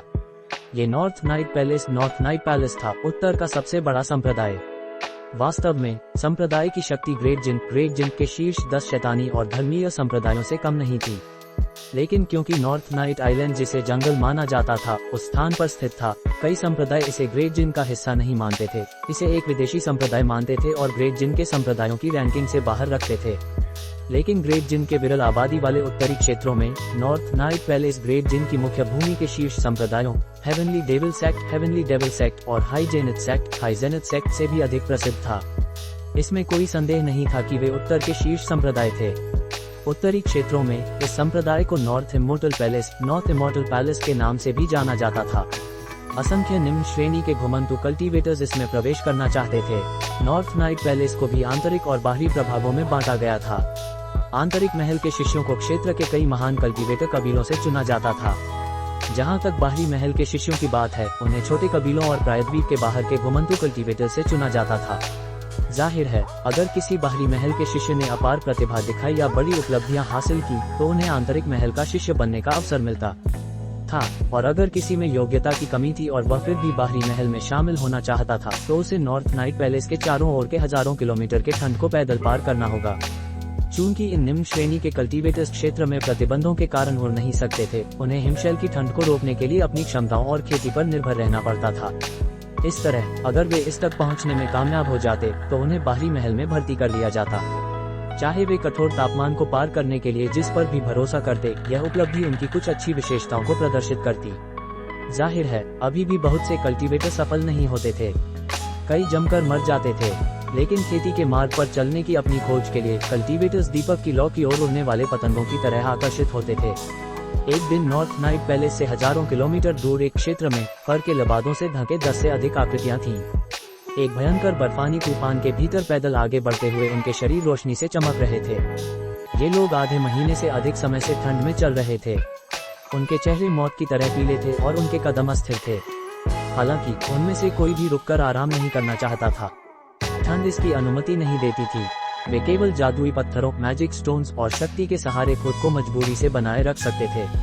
लेकिन इन यात्रियों में से एक का चेहरा विशेष रूप से भयावह था और उसकी सांसें टूट रही थीं। एक क्षण के बाद उसने दांत पीसे और अपनी पोशाक से एक दवा की बोतल निकाली, एक लाल दवा की गोली अपने मुंह में डाली और जल्द ही अपने पीले चेहरे पर थोड़ा रंग ला दिया। सामने वाला मध्यम आयु वाला व्यक्ति गहरे पीले प्रकाश अवरोध लाइट बैरियर से ढका हुआ था। अपना सिर मोड़े बिना उसने जानबूझकर कहा, साथी दावा गो, फेलो डाउस गो, आपके पास कितनी यांग फायर पिल्स हैं? अगर आप उन्हें नियमित रूप से ले रहे हैं तो हो सकता है कि आपको नॉर्थ नाइट पैलेस तक पहुंचने में परेशानी हो। भविष्य की ओलावृष्टि हमसे जो गुजरी उससे कई गुना कठोर साबित होगी। दवा की गोली लेने वाला कल्टीवेटर 20 के दशक का एक युवक था। उसने मजबूरी का स्माइल दिया और कहा, भाई गो, चिंता न करें, मेरे पास अभी भी रिजर्व में एक बोतल है, मैं इसे पार कर जाऊंगा। वह मध्यम आयु वाले व्यक्ति से कुछ हद तक डरा हुआ लग रहा था। वह अच्छा होगा, मैं बिना किसी मौके वाले व्यक्ति के साथ यात्रा नहीं करना चाहता। जैसे युवक के जवाब से संतुष्ट हो गया हो, उसके शरीर से रोशनी चमकी और वह आगे बढ़ गया। जब दूसरों ने ये देखा तो वे जल्दी से अपना रास्ता जारी रखा। ऐसा लग रहा था जैसे इस व्यक्ति के करीब रहना ही नॉर्थ नाइट पैलेस में प्रवेश पाने का उनका एकमात्र मौका था। जब मध्यम आयु वाले व्यक्ति ने कई कदम आगे बढ़ाए तो वह चीखा और उसके कदम अचानक रुक गए। फिर उसने ऊपर की ओर देखने के लिए सिर घुमाया। जब दूसरों ने उसकी नजरों का पालन किया तो उन्होंने बर्फानी तूफान के बीच आकाश में तैरती हुई एक नीली आकृति देखी। अजीब बात यह थी कि एक अदृश्य शक्ति बर्फानी तूफान को 10 मीटर की दूरी पर रोके हुई थी। मध्यम आयु वाला व्यक्ति हवा में इस व्यक्ति को खोजने में काफी असाधारण था। उपस्थित सभी कल्टीवेटर्स अलर्ट हो गए और जल्द ही उनकी अभिव्यक्तियां बदल गईं। यहाँ तक कि कोर फॉर्मेशन कल्टीवेटर्स को भी क्षेत्र के प्रतिबंधों से अप्रभावित उड़ने में सक्षम नहीं होना चाहिए था। क्या ये व्यक्ति एक पौराणिक नासेंट सोल कल्टीवेटर था या वह नॉर्थ नाइट पैलेस का कोई उच्च श्रेणी का कल्टीवेटर था? लेकिन उनकी पोशाक विदेशी लग रही थी। कल्टीवेटर्स ने निराशा में एक दूसरे को देखा। उनके दिलों में आशंका भर गई। क्या तुम नॉर्थ नाइट पैलेस में प्रवेश करना चाहते वाले घुमंतु कल्टीवेटर्स हो? नीली रोशनी में चमकती हुई आकृति ने एक युवा आवाज में बोला। हालांकि मध्यम आयु वाले व्यक्ति की खेती बहुत अधिक नहीं थी, वह दुनिया के बारे में बहुत कुछ जानता था और इस व्यक्ति का सवाल सुनकर उसका मन जाग गया। उसने तुरंत झुककर प्रणाम किया और जल्दी से जवाब दिया, इस जूनियर का नाम वू-तियानकुप है। मैं उनमें से एक हूँ जो शामिल होने के परीक्षण से गुजर रहा हूँ। क्या सीनियर के कोई आदेश हैं? जैसा कि उसने बोला, उसने गंभीर सम्मान की अभिव्यक्ति धारण की। नीली आकृति ने शांत भाव से कहा, तुम काफी समझदार हो, लेकिन मेरे पास विशेष रूप से कोई आदेश नहीं है। बस ये भूमि अजीब है और मैं आगे बढ़ने का रास्ता समझ नहीं पा रहा हूँ। चूंकि तुम्हें अपने रास्ते का पूरा विश्वास है, क्या तुम्हारे पास मार्गदर्शन के लिए कुछ है? मध्यम आयु वाले व्यक्ति ने ये सुनकर राहत की सांस ली, लेकिन फिर भी उसने जल्दी से जवाब दिया, ऐसा लगता है कि यह सीनियर की नॉर्थ नाइट आइलैंड पर पहली बार है। नॉर्थ नाइट आइलैंड के अन्य क्षेत्रों को पार करना काफी आसान है, लेकिन ये क्षेत्र महल की महान सरण ग्रैंड फॉर्मेशन के प्रभाव में है। ये सरण के केंद्र के रूप में प्रसिद्ध मिथिक सर्पेंट स्टोन का उपयोग करता है, जिससे कल्टीवेटर की आध्यात्मिक इंद्रियां स्पिरिचुअल सेंस अलग अलग दिशाओं में भटक जाती हैं। अगर कोई भी सोचे कि वह सीधा उड़ रहा है तो मुझे डर है कि वह कभी भी महल तक नहीं पहुंच पाएगा। जहां तक हम जैसे जूनियर्स की बात है, हमने नॉर्थ नाइट आइलैंड के प्रवेश द्वार पर बाजार से एक सोल स्टेबलाइजिंग मेडालियन खरीदा है। इस जादुई उपकरण के साथ हमारी दिशा की भावना भटकेगी नहीं। नीली आकृति स्तब्ध रह गई। एक सोल स्टेबलाइजिंग मेडालियन? जी हाँ, हालांकि यह एक दुर्लभ जादुई उपकरण नहीं है, लेकिन महल तक पहुंचने के लिए इसकी आवश्यकता होती है। ये महल की एक दुकान द्वारा बेचा जाता है। इसके अलावा पूरे एक साल में केवल 30 मेडालियन बेचे जाते हैं और जब साल बीतता है तो उनकी प्रभावशीलता खत्म हो जाती है। सुरक्षित रहने के लिए मैंने एक अतिरिक्त मेडालियन खरीदा था। क्या मैं इसे सीनियर को प्रस्तुत करूं? मध्यम आयु वाले व्यक्ति की आंखें घूमी और उसने अपनी आस्तीन से एक पीली प्लेट निकाली। फिर उसने इसे दोनों हाथों से आगे बढ़ाया। नीली आकृति ने अपनी ठोड़ी को थपथपाया और हंसी हुई। बिना किसी हिचकिचाहट के उसकी ओर हाथ बढ़ाया। पीली चमक में मेडालियन उसके हाथ में चला गया। कहने की आवश्यकता नहीं, नीली आकृति जायम था, जो लगभग 1 महीने के समय में नॉर्थ नाइट आइलैंड तक उड़ान भर आया था। मूल रूप से उसका मानना था कि वह अपनी क्षमताओं के साथ संप्रदाय के प्रतिबंधों को आसानी से पार कर लेगा, लेकिन जब वह महल पहुंचा तो उसे कल्पना नहीं थी कि उसकी आध्यात्मिक इंद्रियां भटक जाएंगी। एक समय के लिए वह महल का स्थान नहीं ढूंढ पाया, जिससे उसे आश्चर्य और चिढ़ हुई। चूंकि वह यहाँ एक मित्रवत भेंट के लिए आया था, ऐसा नहीं था कि वह हिंसक बल से प्रतिबंधों को तोड़ सकता था। एक बेहतर विकल्प सोचने में असमर्थ उसे लोगों का एक समूह मिल गया। जायम ने मेडालियन को अपने हाथ में जांचा और एक नीली चमक के साथ इसे अपने पास रख लिया। अपने पीछे के अन्य लोगों पर एक नजर डालने के बाद वू-तियानकुप ने चिंता के एक निशान के साथ पूछा, ये साथी दावा फेलो डाउस्ट मेरे हाल के परिचित हैं। हमने एक साथ यात्रा करने का फैसला किया है क्योंकि हमारा लक्ष्य नॉर्थ नाइट पैलेस में एक साथ प्रवेश करना है। क्या कुछ अजीब है? जायम ने उनमें से एक युवा सुंदर महिला पर अपनी दृष्टि केंद्रित की और ठंडे भाव से मुस्कुराया। निश्चित रूप से आप में से कोई ऐसा है जो गड़बड़ है क्या? वू-तियानकु ने आश्चर्य से पूछा। जायम ने एक उपहास किया और शांत भाव से कहा, आपके बीच में एक राक्षस डेमेंट मिला हुआ है। क्या आप नहीं कहेंगे कि यह थोड़ा अजीब है? एक राक्षस? वू-तियानकु का चेहरा बदल गया और वह जल्दी से महिला कल्टीवेटर को देखने के लिए मुड़ा। अन्य कल्टीवेटर्स भी चौंक गए और अनजाने में महिला से दूर हट गए। उसने अपनी आंखें फैला दी और उसका दिल तेजी से धड़कने लगा। उसने जल्दबाजी में समझाया, सीनियर जरूर मजाक कर रहे हैं। मैं श्वांग क्षेत्र श्वांग रीजन के निंग कबीले निंग क्लैन की एक शिष्या हूँ। मैं राक्षस कैसे हो सकती हूँ? जब पहले का वह युवक ने महिला कल्टीवेटर के चौंके हुए चेहरे को देखा, जबकि अन्य हिचकिचाते भाव में थे, तो उसने जल्दी से कहा, ये सही है सीनियर, क्या आपसे कोई गलती हो गई है? साथी दावा निंग फेलो डाउस निंग कबीले की एक सच्ची सदस्य हैं। मैंने उन्हें पहले कई बार देखा है। जायम ने अवहेलना में सिर हिलाया। एक तुच्छ आत्माखंड सोल फ्रैगमेंट मेरे सामने अनबूझा बनने की हिम्मत करता है। खुद को प्रकट करो जल्द ही। जायम ने उसकी ओर हाथ बढ़ाया और उसके सिर के ऊपर से रोशनी चमकी। एक विशाल नीला हाथ सामने आया और उसे पकड़ लिया। जैसे ही हाथ प्रकट हुआ, चौंकी हुई महिला का शरीर कांपने लगा और उसका आश्चर्य तुरंत नफरत में बदल गया। फिर उसका आकार धुंधला गया और 60 मीटर ऊंचाई पर हवा में शूट हो गया। ची कंडेंसेशन कल्टीवेटर को छोड़ दें, ये गति कोर फॉर्मेशन कल्टीवेटर की भी नहीं हो सकती थी। जायम ने मुस्कुराते हुए अपनी आस्तीन लहराई और एक पीली धारा छोड़ी जो अगले ही पल गायब हो गई। अगले क्षण यह महिला के सिर के ऊपर प्रकट हुआ और 1 फुट लंबी भिक्षु छड़ मॉन्क स्टाफ के रूप में सामने आया। जायम ने खजाने पर एक जादुई मुद्रा स्पेल सील डाली और यह धुंधला गया, विशाल रूप से आकार में बढ़ गया जब तक कि यह एक 10 मीटर लंबे बाघ प्रतिरूप टाइगर फैंटम का रूप नहीं ले लिया, जो भयंकरता से उस पर झपटा। युवा महिला के पास कार्य करने का कोई समय नहीं था। उसने हमले को रोकने के लिए काली राक्षसी की ब्लैक डेमोनिक ची उगल दी। एक विशाल विस्फोट हुआ और पीली रोशनी चमकी। काली की हमले से तितर बितर हो गई, थोड़ा भी प्रतिरोध नहीं किया और छड़ महिला के सिर के ऊपर गिर गई। महिला चीख उठी और उसका शरीर तुरंत हवा में लुढ़कने लगा। इस बीच महिला के शरीर से एक काली आकृति उड़ी और हवा में घूमने के बाद जमीन की ओर भाग गई। फिर गरजने की आवाज हुई और काली आकृति के सिर के ऊपर सुनहरी बिजली का एक जाल प्रकट हुआ। जैसे ही वह प्रतिक्रिया कर पाती, जाल उसके ऊपर गिर गया। अचानक बार बार विस्फोट हुए और काला राक्षस गायब हो गया। ये लगभग तात्कालिक कार्य की कंडेंसेशन कल्टीवेटर्स को दंग रख दिए। जायम ने हाथ लहराया, भिक्षु छड़ को एक कंपन के साथ सिकोड़ा और फिर अपनी आस्तीन में वापस बुला लिया। ये करते ही जायम ने गोटियानकू की दिशा में एक नीली बोतल फेंक दी। मध्यम आयु वाले व्यक्ति ने अनजाने में उसे पकड़ लिया। वे दवा की गोलियां आपको पहले परीक्षा को पार करने में मदद करेंगी। सोल स्टेबिलाइजिंग मेडिलियन के बदले इसे एक व्यापार माने। ये कहते हुए उसके चारों ओर नीली रोशनी भड़क उठी और वह उड़ गया, पलक झपकते ही दृष्टि से ओझल हो गया। जब मध्यम आयु वाले व्यक्ति अपने स्तब्ध भाव से जागे तो उसने आनंदित आश्चर्य के साथ बोतल को कसकर पकड़ लिया। फिर पास के कल्टीवेटर्स ने चिंता की आवाज लगाई। वह युवा महिला जो पहले गिरी थी, जाग रही थी। ऐसा लग रहा था कि जायम की भिक्षु छड़ ने उसके शरीर पर कोई चोट नहीं पहुंचाई थी। ...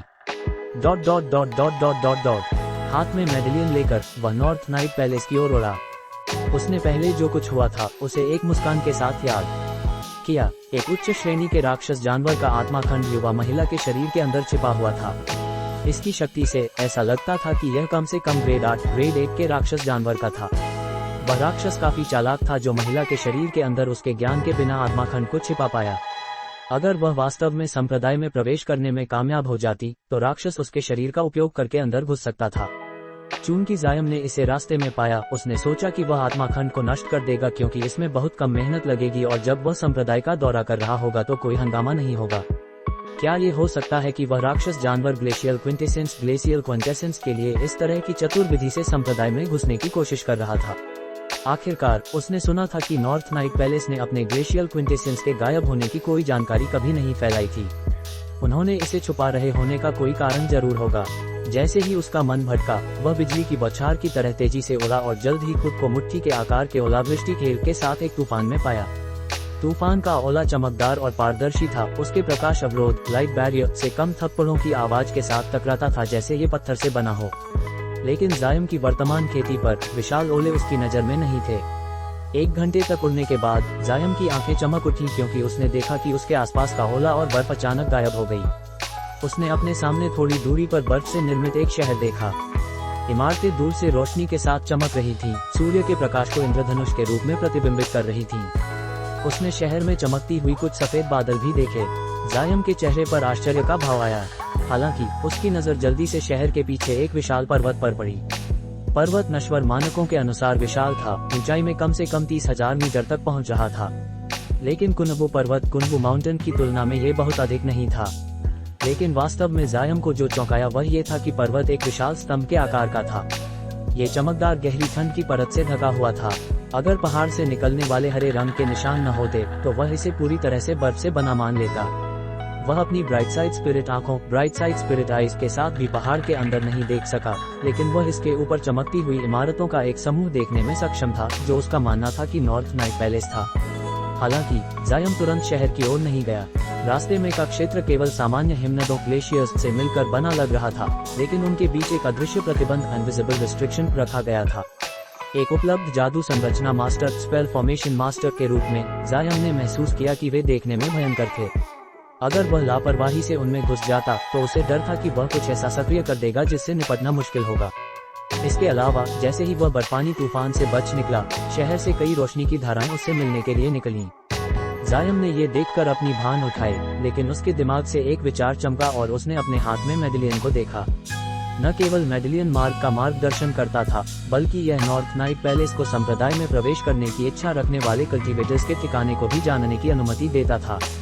जैसा कि उसने ये सोचा, प्रकाश की धाराएं तुरंत उसके सामने आ गईं। एक मध्यम आयु वाला व्यक्ति जिसमें सुकुमार अभिव्यक्ति थी और दो महिलाएं, सभी सफेद पोशाक में लिपटे हुए थे। उस व्यक्ति के पास कोड फॉर्मेशन की खेती थी और दो महिलाएं फाउंडेशन एस्टेब्लिशमेंट कल्टीवेटर्स थीं। जब उस व्यक्ति ने जायम को करीब से देखा तो उसके चेहरे पर अलार्म का भाव आया और उसने जल्दी से झुककर प्रणाम किया। ये जूनियर बाहरी महल का स्टीवर्ड शी यून है। क्या मैं कृपया आपका सम्मानित नाम और यहाँ आने का आपका कार्य जान सकता हूँ?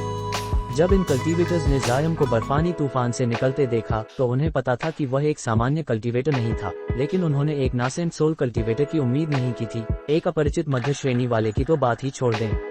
इस कारण वे घबरा गए। जायम ने शांत भाव से जवाब दिया, आपको मेरा नाम जानने की जरूरत नहीं है। मैं यहाँ केवल एक दोस्त से मिलने आया हूँ, आपके संप्रदाय के एक बड़े एल्डर। जब शी यून ने जायम का जवाब सुना तो उसका चेहरा शांत हो गया और उसने मित्रवत लहजे में पूछा, क्या आप हमें बता सकते हैं कि सीनियर किस बड़े की बात कर रहे हैं? मैं तुरंत रिपोर्ट कर दूंगा।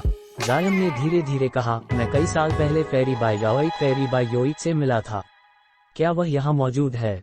मार्शल आंट बाय, वह संप्रदाय में है, लेकिन मुझे लगता है कि वह वर्तमान में समाधि सेक्लूजन में है। मैं उन्हें तुरंत एक आवाज संचरण ताबीज वॉइस ट्रांसमिशन टैलिस्मन भेज दूंगा। कृपया एक क्षण प्रतीक्षा करें। जायम के जवाब से शीयून का चेहरा स्पष्ट रूप से राहत से भर गया और उसने तुरंत एक ताबीज भेजा। समय के लिए जायम स्थिर रहा, लेकिन उसकी आंखें घूमती रहीं और उसने दृश्य का निरीक्षण किया। जवाब में शीयून ने पलक झपकाए और कुछ कहने का विचार किया, लेकिन तभी उनके पीछे 400 मीटर दूर बर्फानी तूफान से एक लाल धारा उड़ी।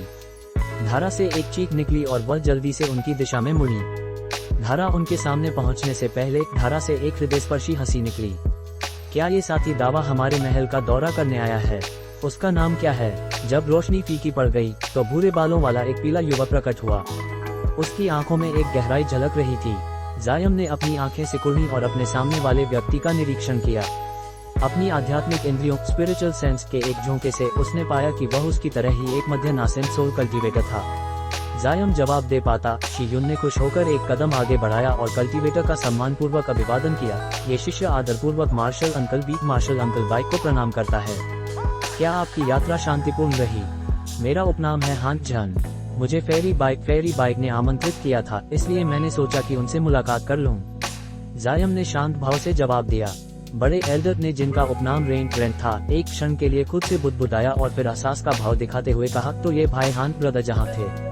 क्या आप जूनियर मार्शल सिस्टर बाय योइक की बात कर रहे हैं? ये सही है, जायम ने उत्तर दिया। कल्टीवेटर की आंखों में एक चमक दिखी और वह उत्साह से बोला, यह अच्छा है। मैं महल लौटे ही उनसे मिलने की योजना बना रहा था। क्या आप चाहेंगे कि मैं आपको ले चलूं? जायम के चेहरे का भाव नहीं बदला, लेकिन उसके उत्साह को देखकर उसे थोड़ा अजीब लगा। जायम जवाब सोच पाता। दूरी से एक लाल रोशनी चमकी और जल्दी से उनकी ओर आ गई। ये सीनियर बाई की ओर से आवाज संचरण ताबीज वॉइस ट्रांसमिशन टैलिस्मन है। शी यून ने जल्दी से समझाया और अपने हाथ में लपट पकड़ ली। जायम ने ये सुना तो उसके पास जवाब देने का बहाना था। ज्वलंत धारा को पकड़ने के बाद शीयून ने इसे अपनी आध्यात्मिक इंद्रियों स्पिरिचुअल सेंस से जल्दी से पढ़ा और आदरपूर्वक जायम से कहा, सीनियर हान मार्शल आंट बाय आपसे मिलकर खुश हैं। वे पहले ही समाधि सेक्लूजन से बाहर आ चुकी हैं और प्योर फोकस पवेलियन में आपकी प्रतीक्षा कर रही हैं।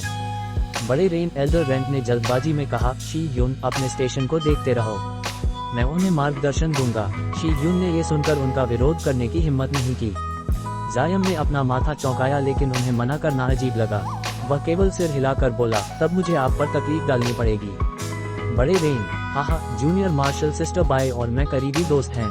चूंकि आप जूनियर मार्शल सिस्टर बाई के अच्छे दोस्त हैं, तो आप मेरे भी अच्छे दोस्त हैं। कृपया मेरे पीछे आइए, बड़े रेन ने विनम्रता से कहा। फिर वह एक लाल धारा में उड़ गया। जायम बिना किसी हिचकिचाहट के उसका पीछा करते रहे। बड़े रेन ने अचानक पूछा, क्या ये पहली बार है जब आप नॉर्थ नाइट पैलेस आए हैं? हाँ, ये है। आपका महल उत्तर के शीर्ष संप्रदाय होने के योग्य है। ये वास्तव में किसी अन्य जैसा प्रभावशाली है, जायम ने हंसते हुए कहा। जब बड़े रेन ने ये सुना तो वे संतुष्ट मुस्कान के साथ बोले, भाई हान अपनी प्रशंसा में अतिशयोक्ति कर रहे हैं। लेकिन अगर महल इतने सुदूर स्थान पर नहीं होता तो हम वास्तव में 10 महान धर्मियों और शैतानी संप्रदायों राइचस एंड डेविलिश सेक्ट्स के बराबर होते। हाँ, जूनियर मार्शल सिस्टर बाई ने 10 साल पहले एक यात्रा पर जरूर गए थे, लेकिन उसके अलावा वे समाधि में रहीं। वह तब हुआ होगा जब आप उनसे मिले होंगे। इतनी गहरी खेती के साथ आप जरूर किसी संप्रदाय से संबंधित होंगे। मैं इसे नहीं छिपाऊंगा। हालांकि महल अत्यंत उत्तर में स्थित है, मैं अक्सर पूरे ग्रेट जिंक में यात्रा करता हूं, इसलिए मुझे काफी कुछ साथी दावा फेलो डाउस्ट्स पता है। जायम हंसा और एक रहस्यमय मुस्कान के साथ उसे देखा। मैं ग्रेट जिन से नहीं आया हूं। यह कोई आश्चर्य की बात नहीं है कि आपने इसके बारे में नहीं सुना है। अगर आप फेरी बाई से पूछेंगे तो वे इसके बारे में और जानेंगी। हे, क्या ऐसा है? मैं सोच रहा था कि ग्रेट जिन में एक उच्च श्रेणी का कल्टीवेटर कैसे प्रकट हुआ जिसके बारे में किसी को पता नहीं था। रेन बाई उसके जवाब से अप्रसन्न दिखा और एक खाली हंसी हंसा। आखिरकार ये जानना कि जायम ग्रेट जिन से नहीं था, अपने आप में एक प्राप्ति थी। जब दोनों बर्फ के शहर के प्रवेश द्वार पर पहुंचे तो उन्होंने अपनी उड़ान बंद कर दी। एक हल्की धुंध पूरे शहर को ढांपे हुए थी, केवल विशाल पर्वत इसका अपवाद था। ये स्पष्ट रूप से एक अत्यंत शक्तिशाली सरन फॉर्मेशन थी। बर्फ के शहर के नीचे खड़े होकर जायम को यह और भी अधिक सुंदर लगने लगा। शहर के चारों ओर 100 मीटर ऊंची बर्फ की दीवार ऊंचाई में असाधारण नहीं थी, लेकिन इसकी पारदर्शी और चमकदार सामग्री मंत्रमुग्ध करने वाली थी। लेकिन विशेष रूप से ध्यान आकर्षित करने वाली बात यह थी कि दीवार पूरी तरह से चिकनी दिख रही थी, जैसे इसे किसी ब्लेड से तराशा गया हो। ऐसा कोई संकेत नहीं था कि कभी ईंटों का उपयोग किया गया था। शहर के फाटक पर 1 दर्जन सफेद पोशाक में कल्टीवेटर्स पहरा दे रहे थे। उनमें से सबसे उच्च खेती फाउंडेशन एस्टेब्लिशमेंट की थी, लेकिन अधिक उल्लेखनीय बात यह थी कि उनके बीच कई सफेद बंदर व्हाइट एप्स बैठे हुए थे। उनके लंबे बर्फ जैसे सफेद बाल थे और एक जोड़ी धमकाने वाली हरी आंखें थीं। बंदर आत्मा जानवर स्पिरिट बीस्ट थे जो बर्फ में लंबे समय से अनुकूलित थे। हालांकि उनकी खेती बहुत अधिक नहीं थी, वे अपवादात्मक रूप से बुद्धिमान थे और पालना आसान था, जिसके परिणामस्वरूप कई उत्तरी कल्टीवेटर्स उन्हें पालते थे। हालांकि दीवारों पर बंदर विशेष रूप से बड़े थे, एक बर्फ के बंदर की उम्मीद से कई गुना बड़े, और उनकी राक्षसी की डेमोनिक चीख से पता चलता था कि वे रैंक 4 और 5 के राक्षस जानवर डेमन बीस्ट्स थे, जो फाउंडेशन एस्टेब्लिशमेंट कल्टीवेटर की शक्ति के बराबर थे। इससे जायम का बहुत ध्यान आकर्षित हुआ। उत्तर के शीर्ष संप्रदाय के रूप में नॉर्थ नाइट पैलेस के पास इन बंदरों को पालने की एक मौलिक तकनीक होनी चाहिए।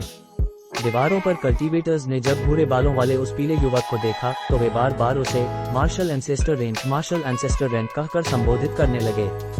बड़े रेन ने स्वीकृति में एक ध्वनि की और बेधड़क फाटकों से होकर अंदर चले गए। जब उन्होंने देखा कि जायम उनके मार्शल एंसेस्टर का पीछा कर रहा है तो उन्होंने सवाल करने की हिम्मत नहीं की। लेकिन जैसे ही जायम फाटक पार कर रहा था, बर्फ के बंदर अचानक अजीब तरह से व्यवहार करने लगे। आत्मा जानवरों ने चीखें निकाली और घबराहट में जायम से पीछे हट गए। अपनी चेतावनी में नॉर्थ नाइट पैलेस के कल्टीवेटर्स ने जानवरों को डांटा, लेकिन बंदर जारी रहे, अपनी छाती के बल लेट गए और अपनी बाहों से सिर के पीछे को ढांपते हुए जायम के सामने समर्पण दिखाया। जब बड़े रेन ने ये देखा तो वे चीखे और उन्होंने एक अजीब अभिव्यक्ति के साथ जायम की ओर देखा। क्या आपके पास कोई उच्च श्रेणी का बंदर प्रकार का आत्मा जानवर एक टाइप स्पिरिट बीस्ट है? हालांकि ये बंदर बहुत शक्तिशाली नहीं है, लेकिन उनकी इंद्रियां अपवादात्मक रूप से तेज हैं। जायम ने ये सुना तो उसे पता था कि बर्फ के बंदरों ने वीपिंग सोल बीस्ट को महसूस किया था और वे डर के मारे ऐसा कर रहे थे। उसने उदासीन भाव से जवाब दिया, मेरे पास एक है, लेकिन यह इतना शक्तिशाली नहीं है। मैं शायद ही कभी इसका उपयोग करता हूँ। बड़े रेन मुस्कुराए और जैसे ही वे बर्फ के शहर में प्रवेश करे, इस विषय को छोड़ दिया। शहर की मुख्य सड़क शहर के फाटक से शुरू होती थी और अपवादात्मक रूप से चौड़ी थी। चिकनी बर्फ की एक परत इसकी सतह पर बिछी हुई थी। दूरी पर सड़कों पर कुछ लोगों को देखा जा सकता था। सभी निम्न श्रेणी के कल्टीवेटर्स पीले और सफेद रंग में लिपटे हुए थे। सड़क के किनारे इमारतें व्यवस्थित तरीके से खड़ी थीं। एक शहर के बजाय इसे एक किले कहना अधिक उपयुक्त था। जायम शहर का और अधिक निरीक्षण कर पाता। बड़े रेन कम ऊंचाई पर विशाल पर्वत की दिशा में उड़ गए। जायम के चेहरे पर आश्चर्य का भाव आया और वह चुपचाप उनके पीछे उड़ गया। थोड़ी देर बाद दोनों पर्वत के केंद्र में एक मंच पर उतरे। बड़े रेन जायम की ओर मुस्कुराए और समझाया, अब से भाई हान को मेरे साथ पैदल चलना होगा क्योंकि पर्वत का ऊपरी हिस्सा आंतरिक महल इनर पैलेस के दायरे में आता है। मैं वहाँ एक बड़ा एल्डर हूँ, लेकिन मुझे भी नियमों का पालन करना होगा। जायम ने सिर हिलाया और दोनों धीरे धीरे बर्फ से तराशी गई एक पारदर्शी सीढ़ियों से ऊपर की ओर बढ़े। ऐसे बहुत से शिष्य नहीं थे जिन्हें आंतरिक महल में प्रवेश की अनुमति थी, लेकिन रास्ते में जितने भी लोग मिले उन्होंने आदरपूर्वक पीले युवक को प्रणाम किया। इसके अतिरिक्त बड़े ने इन शिष्यों से अलग तरह का व्यवहार किया और उनकी खेती के स्तर की परवाह किए बिना उन सभी की ओर मुस्कुराए। जायम ने अनुभव किया कि इन आंतरिक महल कल्टीवेटर्स में सभी अपवादात्मक क्षमताएं थीं, और रास्ते में उसने 4 भयंकर प्रतिबंधों रिस्ट्रिक्शंस की खोज की जिनसे उसकी रीढ़ में सिहरन दौड़ गई। ऐसा लगा कि संप्रदाय के पास एक प्रतिभाशाली जादू सरंग grand master, spell formation grand master था। इसने जायम की संप्रदाय में रुचि और बढ़ा दी। उसे देखना होगा कि क्या वह उक्त विशेषज्ञ के साथ सरंग की अंतर्दृष्टि पर बातचीत कर सकता है। जैसे ही उसके दिमाग में ये विचार आए, वह पीले युवक का पीछा करते हुए एक अधिक स्पष्ट मार्ग पर पहुंचा। जब वे अंत तक पहुंचे तो वे बर्फ की एक विशाल दीवार के सामने खड़े थे जो 1 किलोमीटर लंबी थी। जब जायम ने इसे देखा तो उसने अपनी भान उठाई और थोड़ी विस्मय के साथ इसे देखा। पीले युवक ने अपना हाथ उठाया और उसने हरी रोशनी के साथ चमकती हुई एक जेड टाइप छोड़ी। एक चांदी की धुंध उभरी और उसे लपेटने के बाद बर्फ की दीवार में समा गई। एक क्षण बाद दीवार चुपचाप कांपने लगी और बीच में एक दरार पड़ गई, जिससे 6 मीटर चौड़ा मार्ग बन गया। बड़े रेन ने सिर हिलाया और समझाया, पर्वत के शीर्ष पर बनी इमारतें केवल दिखावे के लिए हैं। वास्तव में उनका उपयोग आंतरिक संप्रदाय के निम्न श्रेणी के कल्टीवेटर्स के निवास के रूप में किया जाता है। उच्च श्रेणी के शिष्य हिडन आर्कटिक ड्रैगन बॉर्डर में निवास करते हैं, जो हमारे महल का वास्तविक स्थान है। अगर आप जूनियर मार्शल सिस्टर बाई के अच्छे दोस्त न होते तो मैं आपको यहाँ लाने की हिम्मत नहीं करता। जायम ने जवाब में एक मुस्कान पहनी, लेकिन वह इस मामले के प्रति उदासीन था। ये तथाकथित हिडन आर्कटिक ड्रैगन बॉर्डर उत्तर में अच्छी तरह से जाना जाता था। इसे एक रहस्य कहना मुश्किल था, अन्यथा ये बड़े रेन उसे यहाँ क्यों लाते या बाई याओई उसे इस जगह के बारे में क्यों बताती। अधिक उल्लेखनीय बात यह थी कि यह व्यक्ति पहली बार मिलने के बावजूद उससे दोस्ती करने के लिए इतनी मेहनत कर रहा था। इसने जायम को पहेली में डाल दिया और उसने बड़े रेन के प्रति अधिक सावधानी बरती। लेकिन जब जायम को अंदर जाने का मौका दिया गया तो उसने इनकार नहीं किया और बड़े रेन के कंधे से कंधा मिलाकर अंदर चला गया। गलियारा केवल 3 मीटर लंबा था। दूसरे छोर पर जो कुछ देखा उसके बाद वह अपने चेहरे पर आश्चर्य नहीं छिपा पाया। वहाँ एक हरा भरा घाटी वर्डेंट वैली थी जो वसंत के जीवन से भरी हुई थी। ये चमकदार धूप और शायद ही कभी देखे जाने वाले पौधों से भरी हुई थी। घाटी कुछ किलोमीटर तक फैली हुई थी और हरे पर्वत की दीवारों में संलग्न थी। हालांकि दीवारों के साथ कई जेड की इमारतें बनाई गई थीं जो सुंदर और बेदाग शिल्पकला का प्रदर्शन करती थीं। घाटी के ठीक केंद्र में सफेद जेड से तराशे गए 3 बड़े हॉल थे जो घाटी की 1/3 जगह लेते थे। जायम ने थोड़े बदलाव के साथ उन्हें देखा, लेकिन उसका हृदय आश्चर्य से भर गया। Heaven void hall. अपनी चेतावनी में जायम के मन में एक विचार गूंजा। 3 जेड महल के हॉल स्कैटर्ड स्टार सी के हेवन वॉइड हॉल की शैली के समान थे। वे उत्कृष्ट जेड के एकल भागों से तराशे गए थे और एक मंत्रमुग्ध चमक के साथ चमक रहे थे। हालांकि ये इमारतें हेवन वॉइड हॉल के आकार की केवल 1/3 थीं जब उसने इसे हवा में तैरते हुए देखा था। जायम ने अपने आश्चर्य को जबरदस्ती दबाया और एक बार फिर से देखा। अंततः उसने निष्कर्ष निकाला कि उसकी धारणा सही थी और तीनों इमारतों और हेवन वॉइड हॉल के बीच कोई संबंध होने में कोई संदेह नहीं था। हालांकि हॉल के द्वार खुले हुए थे क्योंकि उनके ऊपर कोई निशान नहीं था। अपनी भान उठाते हुए जायम ने पूछा, क्या ये संप्रदाय का आंतरिक महल इनर पैलेस है? यह अपेक्षा के अनुसार समृद्ध आध्यात्मिक की स्पिरिचुअल चीज का स्थान है, लेकिन 3 बड़े हॉल काफी पुराने दिख रहे हैं। इनके पीछे का इतिहास क्या है? बड़े रेन एल्डर रेंट ने तीनों इमारतों की ओर देखा और जवाब दिया, क्या आप स्पिरिट वॉइड हॉल्स की बात कर रहे हैं? ये तीनों इमारतें संप्रदाय की स्थापना से पहले से यहाँ थीं। ऐसा कहा जाता है कि संप्रदाय के संस्थापक और उनके कई मित्रों ने अपनी विशाल क्षमताओं का उपयोग करके उन्हें यहाँ रखा था। अंदर से ये और भी अद्भुत दिखते हैं। Spirit void hall. जायम ने अपनी आंखों में एक अजीब नजर के साथ इसका नाम दोहराया। बड़े रेन ने एक रहस्यमय मुस्कान पहनी और कहा, क्या ये आपको रुचिकर लगते हैं भाई हान? महत्वपूर्ण मामलों के अलावा हॉल सील बने रहेंगे। केवल संप्रदाय के आधे बड़ों एल्डर्स की मंजूरी के बाद ही स्पिरिट वॉइड हॉल खोले जाते हैं। इसका कारण ये कुछ ऐसा है जो मैं नहीं बता सकता। जायम ने वापस मुस्कुराया और आगे कोई सवाल नहीं पूछा। किसी अन्य संप्रदाय के रहस्यों में नाक घुसाने के संदेह के गंभीर परिणाम हो सकते थे। इसके अलावा भले ही तीनों हॉल का हेवनवर्ल्ड हॉल से कोई संबंध हो, इसका उससे कोई लेना देना नहीं था।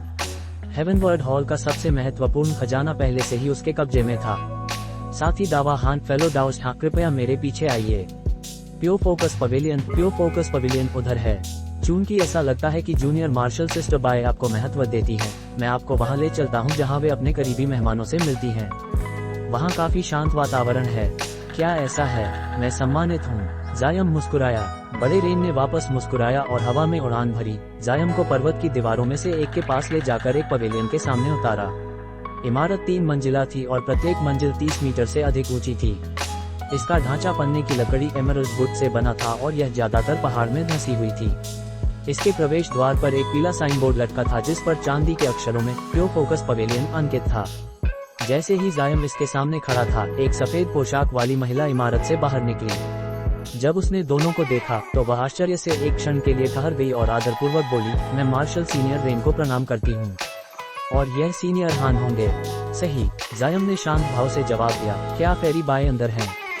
सुंदर महिला थोड़ा किनारे हट गई और जायम का सामना करते हुए बोली, मास्टर अभी समाधि सेक्लूजन से बाहर आई हैं और पवेलियन में अपनी जादुई शक्ति को स्थिर कर रही हैं। उन्होंने मुझे आपका स्वागत करने के लिए भेजा है, सीनियर हान। मुझे आशा है कि आप अपराध नहीं मानेंगे। अपने चेहरे पर थोड़ा आश्चर्य दिखाते हुए महिला ने एक विवश मुस्कान के साथ कहा, मार्शल सीनियर रेन, आपने मुझे मुश्किल में डाल दिया है।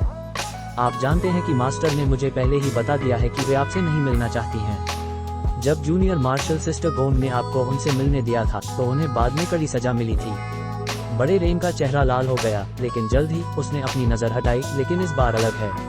मैं भाई हान के साथ आ रहा हूँ। क्या वे भाई हान के साथ मुझसे मिलने से इनकार करेंगी? जायम ने ये सुनकर एक उपहास किया और ज्यादा कुछ नहीं बोला।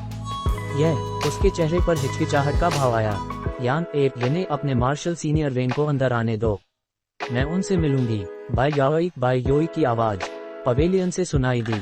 जैसा आप आज्ञा दें। महिला के चेहरे का भाव शांत हो गया और वह और दूर किनारे हट गई। मार्शल सीनियर रेन, कृपया अंदर आएं। बड़े रेन का चेहरा बाय याओई की आवाज सुनकर खिल उठा और उसके चेहरे पर खुशी की एक झलक दिखी।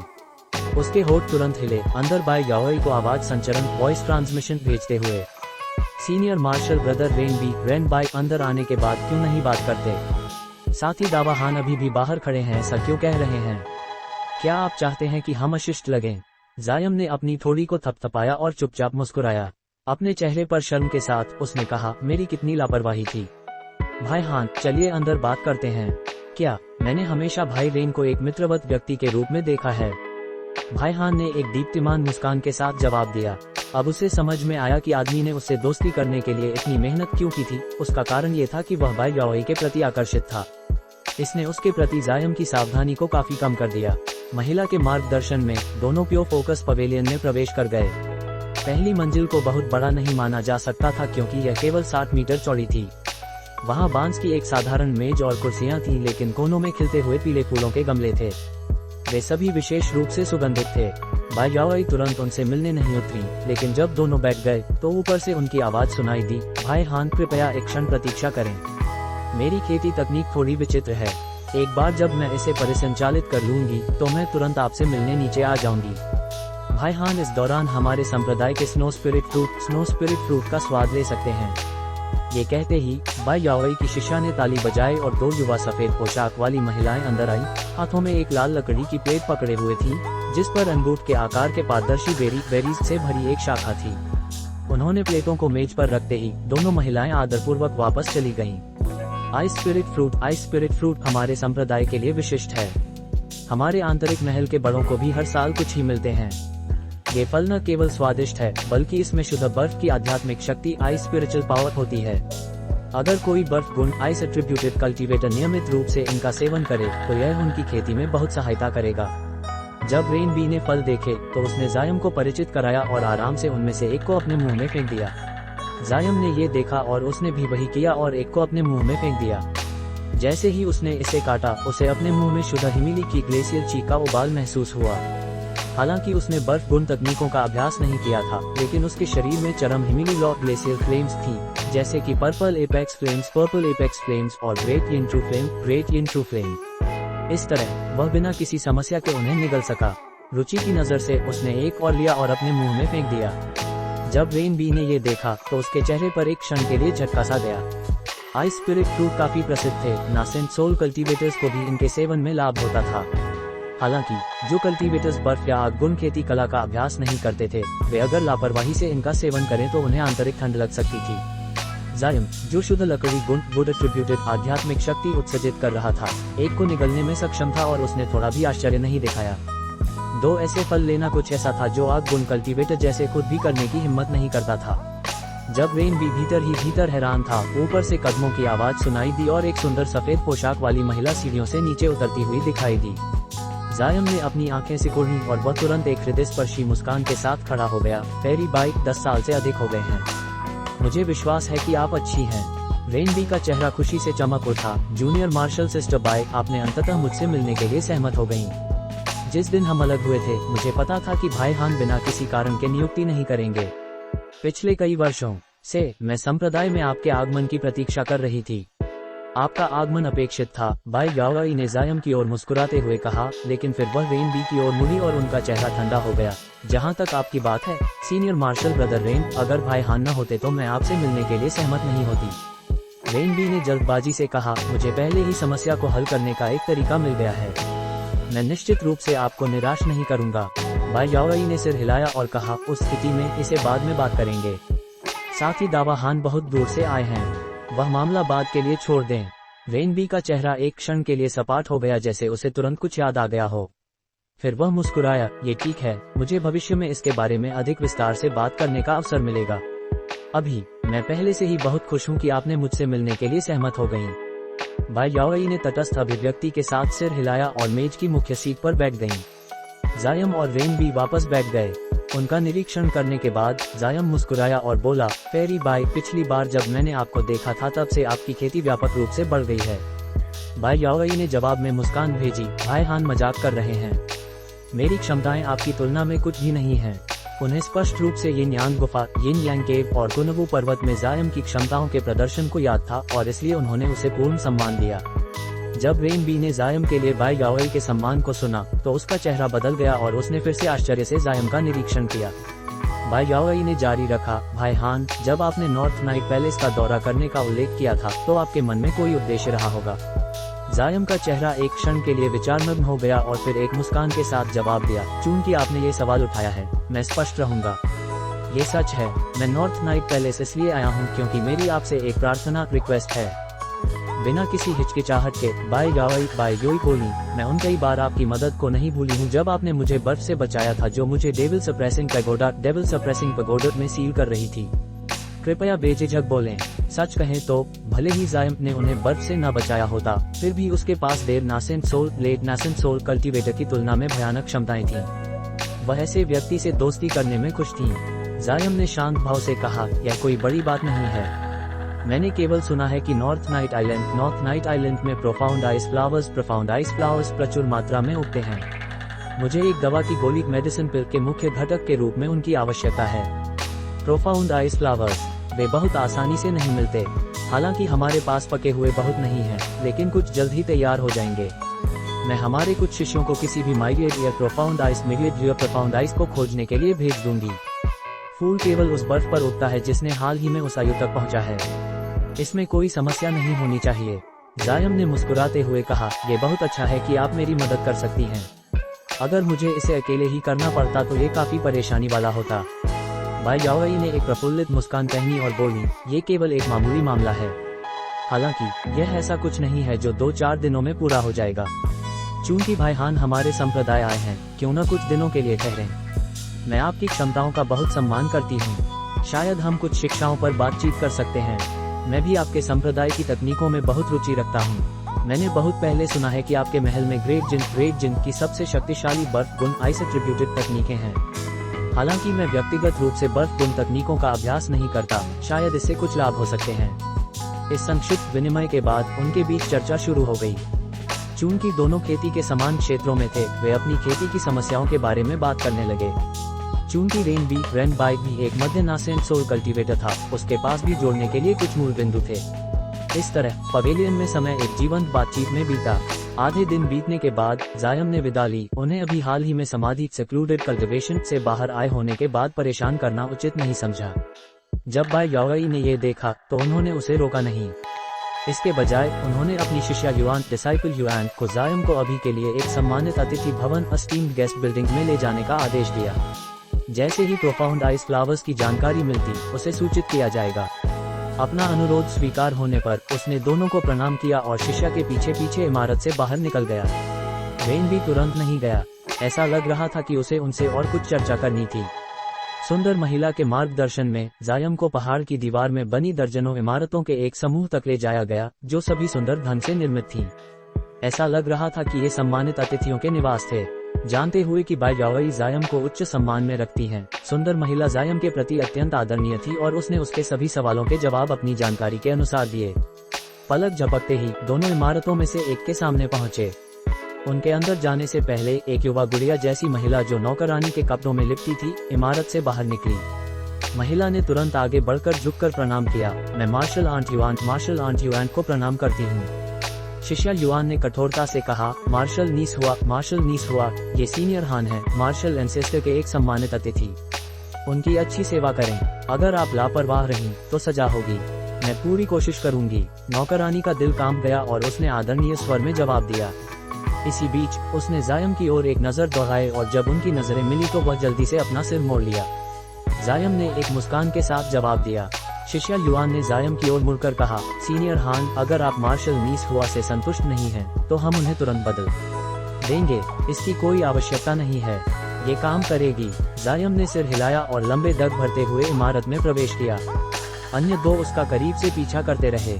इमारत का आंतरिक हिस्सा अच्छी तरह से व्यवस्थित था और जायम की संतुष्टि के अनुसार था। कुछ साधारण प्रतिबंध रेस्ट्रिक्शंस थे जो कल्टीवेटर्स को अंदर झांकने से रोकते थे। कुछ संक्षिप्त शब्दों के साथ उसने शिष्या को विदा कर दिया और निवास में रहा। सच कहें तो वह थोड़ा थका हुआ था क्योंकि वह स्नोचेन माउंटेन्स छोड़ने के बाद से लगातार यात्रा कर रहा था। उसने इस समय का उपयोग उचित आराम करने और खुद को वापस चरम प्रदर्शन में लाने की योजना बनाई। 2 दिन बीत गए। जायम दूसरी मंजिल पर ध्यान करते रहे। वे अभी तक बाहर नहीं आए थे। अगर वह अपनी इच्छानुसार घूमता तो निश्चित रूप से संप्रदाय के कई उच्च श्रेणी के कल्टीवेटर्स का ध्यान आकर्षित करता। आखिरकार वह एक विदेशी नासेंसोल श्रेणी का कल्टीवेटर था। उनके लिए सतर्क न होना असंभव था। उसका कोई मुसीबत पैदा करने का इरादा भी नहीं था। हालांकि वह ग्रेट यिन सत्य लॉ ग्रेट यिन ट्रू फ्लेम के बारे में अधिक जानकारी चाहता था। वह प्रोफाउंड आइस पिल को परिष्कृत करने के बाद तक कार्रवाई करने का जोखिम नहीं उठाएगा। नंगोंग वान की आत्मा सील अभिशाप सोल सील कर्स को हटाना उसकी प्राथमिकताओं की सूची में सबसे ऊपर था। जहां तक नौकरानी की बात है जिसे उसकी सेवा के लिए नियुक्त किया गया था, उसने उसे बाहर प्रतीक्षा करने के लिए कहने के अलावा उससे कोई बात नहीं की थी। तीसरे दिन की सुबह ध्यान में बैठे हुए उसका चेहरा हिलने लगा। उसके शरीर से नीली रोशनी चमकी और बूम की एक श्रृंखला सुनाई दी। उसने एक उदास अभिव्यक्ति के साथ अपनी आंखें खोलीं। किसी की आध्यात्मिक इंद्रिया स्पिरिचुअल सेंस बिना किसी रोक टोक के इमारत के प्रतिबंधों में प्रवेश कर गई थी और सीधे उसके शरीर की जांच करने के लिए चली गई थी। इसलिए उसने इसे जबरदस्ती वापस खदेड़ दिया। हालांकि इस व्यक्ति की आध्यात्मिक इंद्रिया उसकी तुलना में कमजोर नहीं थी। यह एक देर नासेंसोल कल्टीवेटर की होनी चाहिए। जायम का मन जल्दी से हिला, लेकिन जवाब देने का सोचने से पहले उसने अपने कान में एक सुकुमार बालक की आवाज सुनी। आप साथी दावा हान फेलो डाउस्टाउन हैं। मैं मास्टर आर्कटिक ड्रैगन हूँ। क्या आप मुझसे मिलने में रुचि रखेंगे? Master Arctic dragon. जायम का दिल कांप गया। क्या वह नॉर्थ नाइट पैलेस के महान बड़े ग्रैंड एल्डर नहीं थे? वह एक अत्यंत रहस्यमय व्यक्ति था। हालांकि उसे उत्तर में व्यापक रूप से शक्तिशाली माना जाता था। ये काफी अजीब था कि किसी ने उसे कार्रवाई करते हुए नहीं देखा था। ऐसा लग रहा था जैसे उसने एक रात में ही महान बड़ा बन गया था। जायम को थोड़ा अजीब लगा, लेकिन अपनी वर्तमान क्षमताओं के साथ उसे एक देर नासेंसोल कल्टीवेटर से कोई डर नहीं था। उसने एक क्षण के लिए हिचकिचाया और फिर खुद को संकल्पित करते हुए अपनी आध्यात्मिक इंद्रिया के माध्यम से तुरंत जवाब दिया, चूंकि साथी दावा आर्कटिक ड्रैगन ने मुझे आमंत्रित किया है, मैं ऐसी दया को कैसे ठुकरा सकता हूँ? मैं तुरंत सम्मान देने के लिए वहां जाऊंगा। जायम की प्रतिक्रिया से प्रसन्न होकर मास्टर आर्कटिक ड्रैगन ने खुशी से कहा, हे बहुत अच्छा। मेरे आत्मा जानवर स्पिरिट बीस्ट जल्द ही आ जाएंगे। साथी दावा हान को केवल उसका पीछा करना होगा। मेरा निवास आपकी उपस्थिति से सम्मानित होगा। जल्द ही सफेद रोशनी चमकी और आध्यात्मिक इंद्रिया के धागे गायब हो गए। जायम तुरंत नहीं हिला। वह उसी जगह ठहरा रहा क्योंकि उसकी आंखों से रोशनी चमकती रही। फिर धीरे धीरे सीढ़ियों से नीचे उतरा। गुड़िया जैसे चेहरे वाली नौकरानी पहली मंजिल पर एक कुर्सी पर बैठी थी, हाथ में एक जेड स्लिप देख रही थी। जब उसने जायम को उतरते देखा तो वह घबराहट में खड़ी हो गई। उसने उसे केवल सिर हिलाया और उसे कोई और ध्यान दिए बिना इमारत से बाहर चला गया। नौकरानी पूरी तरह से चौंक गई, क्या करना है इसके लिए अनिश्चित थी। उसकी खेती के स्तर पर वह ये नहीं जान सकती थी कि ऊपरी मंजिल पर क्या हुआ था। जब जायम बाहर चला तो उसने तुरंत एक पेड़ के ऊपर बैठे एक बिल्ली जैसे जानवर को देखा। उसने पीले रंग की चमकती आंखों से जायम की ओर देखा। उसके शरीर से चमकदार सुनहरे बाल चमक रहे थे जैसे वह शुद्ध सोने से बना हो।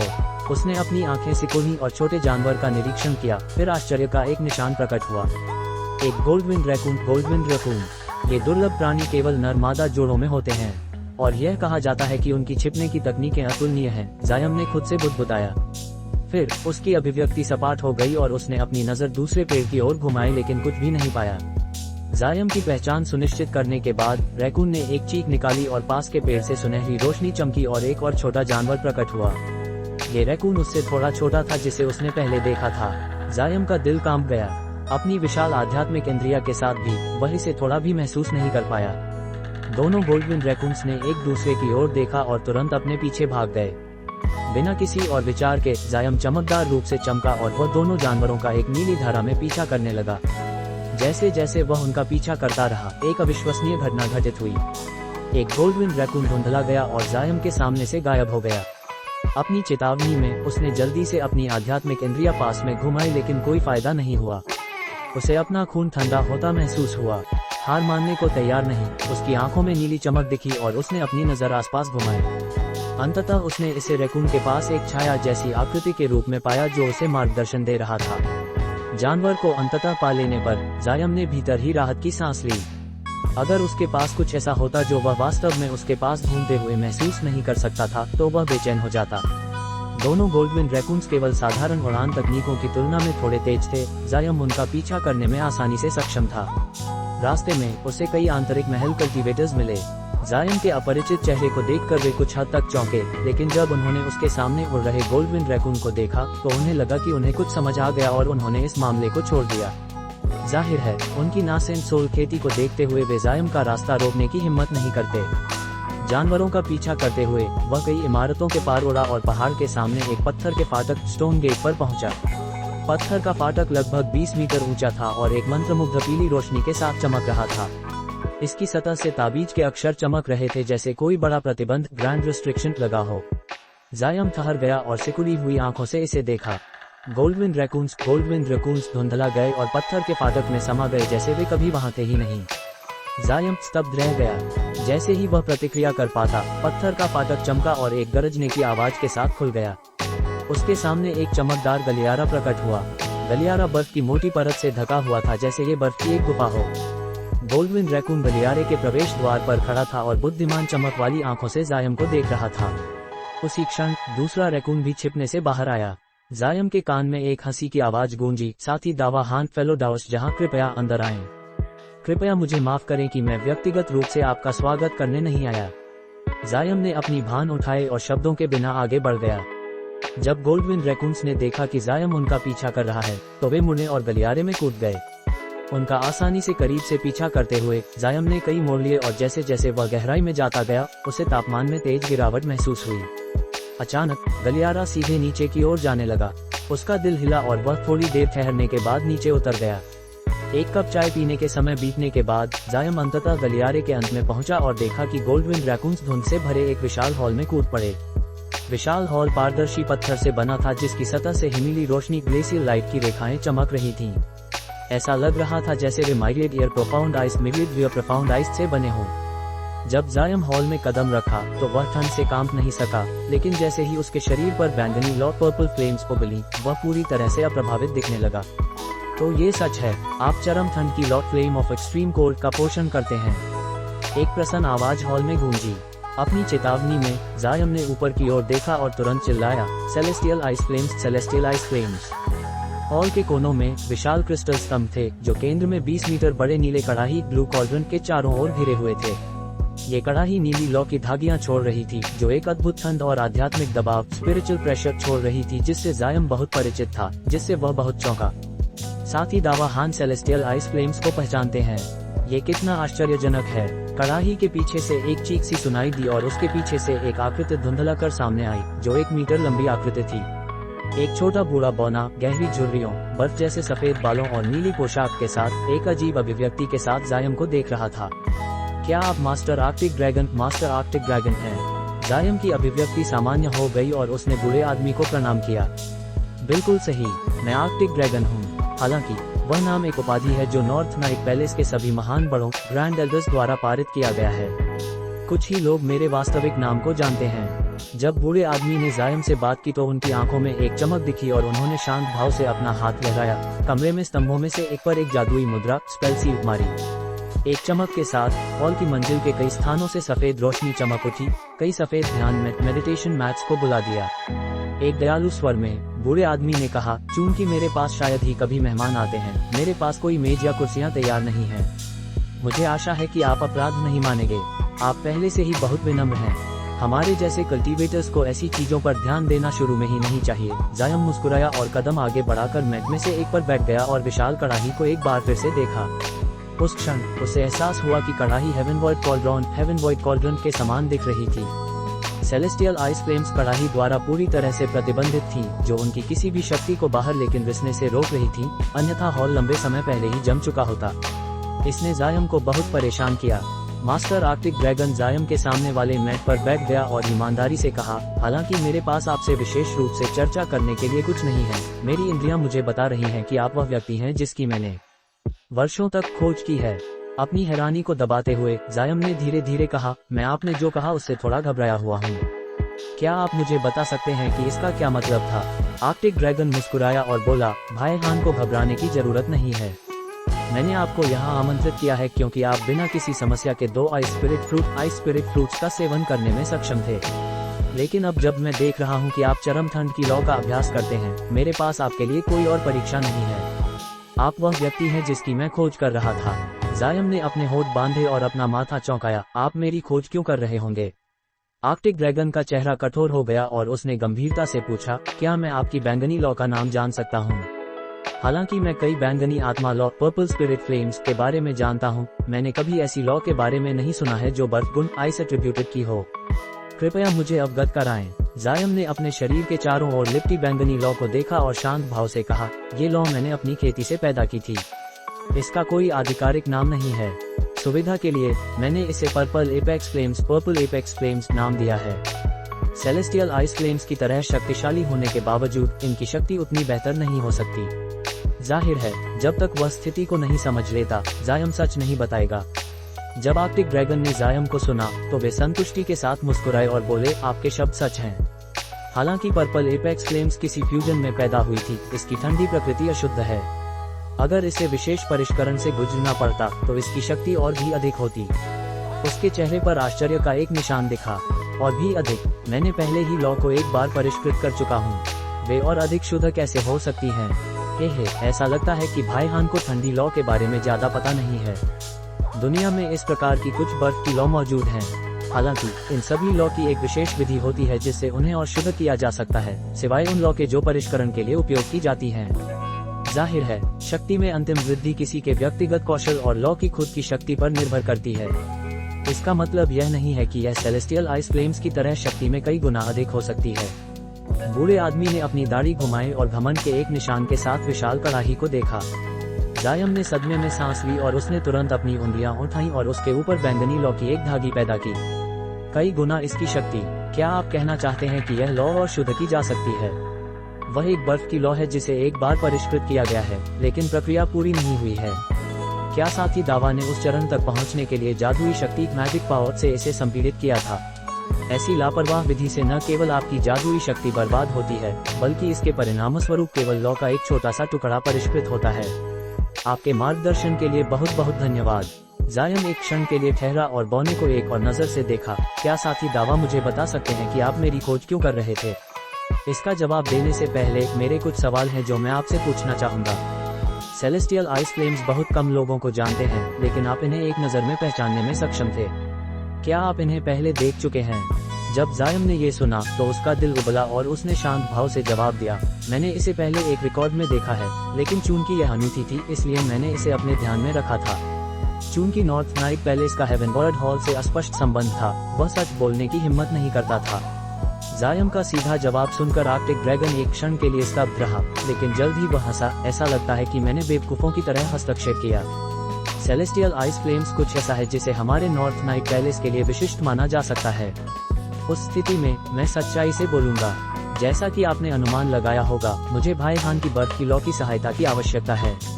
ऐसा कहते ही बूढ़े बौने की अभिव्यक्ति गंभीर हो गई। जायम चुप रहा, ये जानते हुए कि आर्कटिक ड्रैगन निश्चित रूप से खुद को समझाते रहेंगे। लेकिन तभी आर्कटिक ड्रैगन रुका और एक अजीब अभिव्यक्ति के साथ जायम को देखा, पूछते हुए, भाई हान, आप मेरी खेती के बारे में क्या महसूस करते हैं? क्या आप मुझमें और अन्य देवनासेन सोल कल्टीवेटर्स में कोई अंतर बता सकते हैं? आर्कटिक ड्रैगन के कहने पर जायम ने बिना किसी झिझक के उसकी जांच करने के लिए अपनी आध्यात्मिक इंद्रिया स्पिरिचुअल सेंस का उपयोग किया। फिर उसने हिचकिचाते हुए कहा, आप निस्संदेह एक देवनासेन सोल कल्टीवेटर हैं, लेकिन आपकी आध्यात्मिक इंद्रिया और खेती अन्य ग्रैंड कल्टीवेटर्स की तुलना में बहुत अधिक मजबूत है जिन्हें मैंने पहले देखा है। इस मामले में आप थोड़े अलग हैं। आर्कटिक ड्रैगन ने शांत भाव से कहा, वर्तमान के रूप में मेरी खेती देवनासेन सोल चरण के चरम पर पहुंच गई है। मैं देवत्व परिवर्तन चरण डेटी ट्रांसफॉर्मेशन स्टेज से केवल आधा कदम दूर हूँ। सच कहूँ तो मैं इस चरण पर 300 वर्षों से अटका हुआ हूँ। मैंने कई दवा की गोलियां ली हैं और कई गुप्त तकनीकों का उपयोग किया है, इससे पहले कि अंततः देवत्व परिवर्तन खेती के आधे रास्ते तक ब्रेक थ्रू किया। मेरा वर्तमान स्वरूप दवा की गोलियों का लापरवाही से सेवन करने का परिणाम है। एक अचानक एहसास ने जायम को हिला दिया, तो यह ऐसा था। क्या आपने देवत्व परिवर्तन चरण की कुछ क्षमताओं को समझ लिया है? हे, मेरे वर्तमान स्वरूप के साथ मैं दूसरों से मिलने से बच रहा हूँ। मैं समाधि सेक्लूडेड कल्टिवेशन में रहा हूँ। देवत्व परिवर्तन चरण की अंतिम मामूली बाधा को तोड़ने के तरीकों पर शोध कर रहा हूँ। उन वर्षों की कड़ी मेहनत के परिणाम स्वरूप मैंने अंततः कई प्राचीन रिकॉर्डों को देखने के बाद एक अंतिम समाधान खोज लिया। कहा जाता है कि इस विधि में बाधा को तोड़ने और मुझे देवत्व परिवर्तन चरण में चढ़ने की 30% संभावना है। आप महान ठंड की Lord flame of great cold का समर्थन आकर्षित करना चाहते हैं। उस स्थिति में क्या आपके संप्रदाय में कई कल्टीवेटर्स को बर्फ गुण तकनीकों आइस एट्रीब्यूट टेक्निक्स का अभ्यास नहीं करना चाहिए? एक बड़े एल्डर को खोजना मुश्किल नहीं होना चाहिए जो बर्फ की लॉ का अभ्यास करता हो। मैं क्यों? इस विधि के लिए 5 अलग अलग नासेन सोल कल्टीवेटर्स की आवश्यकता होती है, प्रत्येक एक अलग बर्फ की लॉ रखता हो। नॉर्थ नाइट पैलेस के पास 2 कल्टीवेटर्स हैं जिनके पास एक बर्फ की लॉ है, और मैं संप्रदाय के बाहर से भी 2 ढूंढ पाया। मैं कई वर्षों से अंतिम उपयोगकर्ता की खोज कर रहा हूँ, लेकिन अब तक मैं एक नहीं ढूंढ पाया था। ऐसा कहते हुए बूढ़े बौने का चेहरा उत्साह से भर गया। जायम ने एक सांस ली और तुरंत पूछा, 5 अलग अलग चरम ठंड की Lord flames of extreme cold. ये काफी मांग वाली आवश्यकता है। ये संभव है कि केवल आपका संप्रदाय ही इसे प्राप्त कर सके, क्योंकि कोई भी अन्य संप्रदाय इतने सारे कल्टीवेटर्स को एक साथ नहीं जुटा सकता जो हिमीली लॉर्ड ग्लेशियल फ्लेम्स का उपयोग करते हो। फिर भी यह विधि केवल बर्फ गुण आइस एट्रीब्यूटेड वाले कल्टीवेटर्स के लिए ही प्रभावी होनी चाहिए। क्या ये सही है? मास्टर आर्कटिक ड्रैगन ने अपना माथा तनाव से भर गया और उत्तर दिया, हाँ, यह विधि केवल उन कल्टीवेटर्स के लिए उपयोगी है जिनके पास बर्फ गुण खेती तकनीकें हैं। अन्य 4 कल्टीवेटर्स में से 3 के पास भी बर्फ गुण खेती तकनीकें हैं। केवल आप और एक अन्य व्यक्ति ने अनजाने में हिमीली लॉ प्राप्त की है। जायम की आंखों में एक ठंडी चमक चमकी। उस स्थिति में आप मुझे कैसे मुआवजा देने की योजना बना रहे हैं? हालांकि मुझे नहीं पता कि मैं इस प्रक्रिया में कैसे शामिल हूं, लेकिन मुझे यकीन है कि इससे मेरी बहुत अधिक जीवन शक्ति वाइटैलिटी की खपत होगी। इसके अलावा इसमें शामिल किसी भी संभावित जोखिम को तो छोड़ ही दें। जायम के शब्दों से आर्कटिक ड्रैगन प्रसन्न दिखा। मैं खुश हूँ कि आप इतने सीधे व्यक्ति हैं। यदि आपकी कोई शर्तें हो तो कृपया बताएं।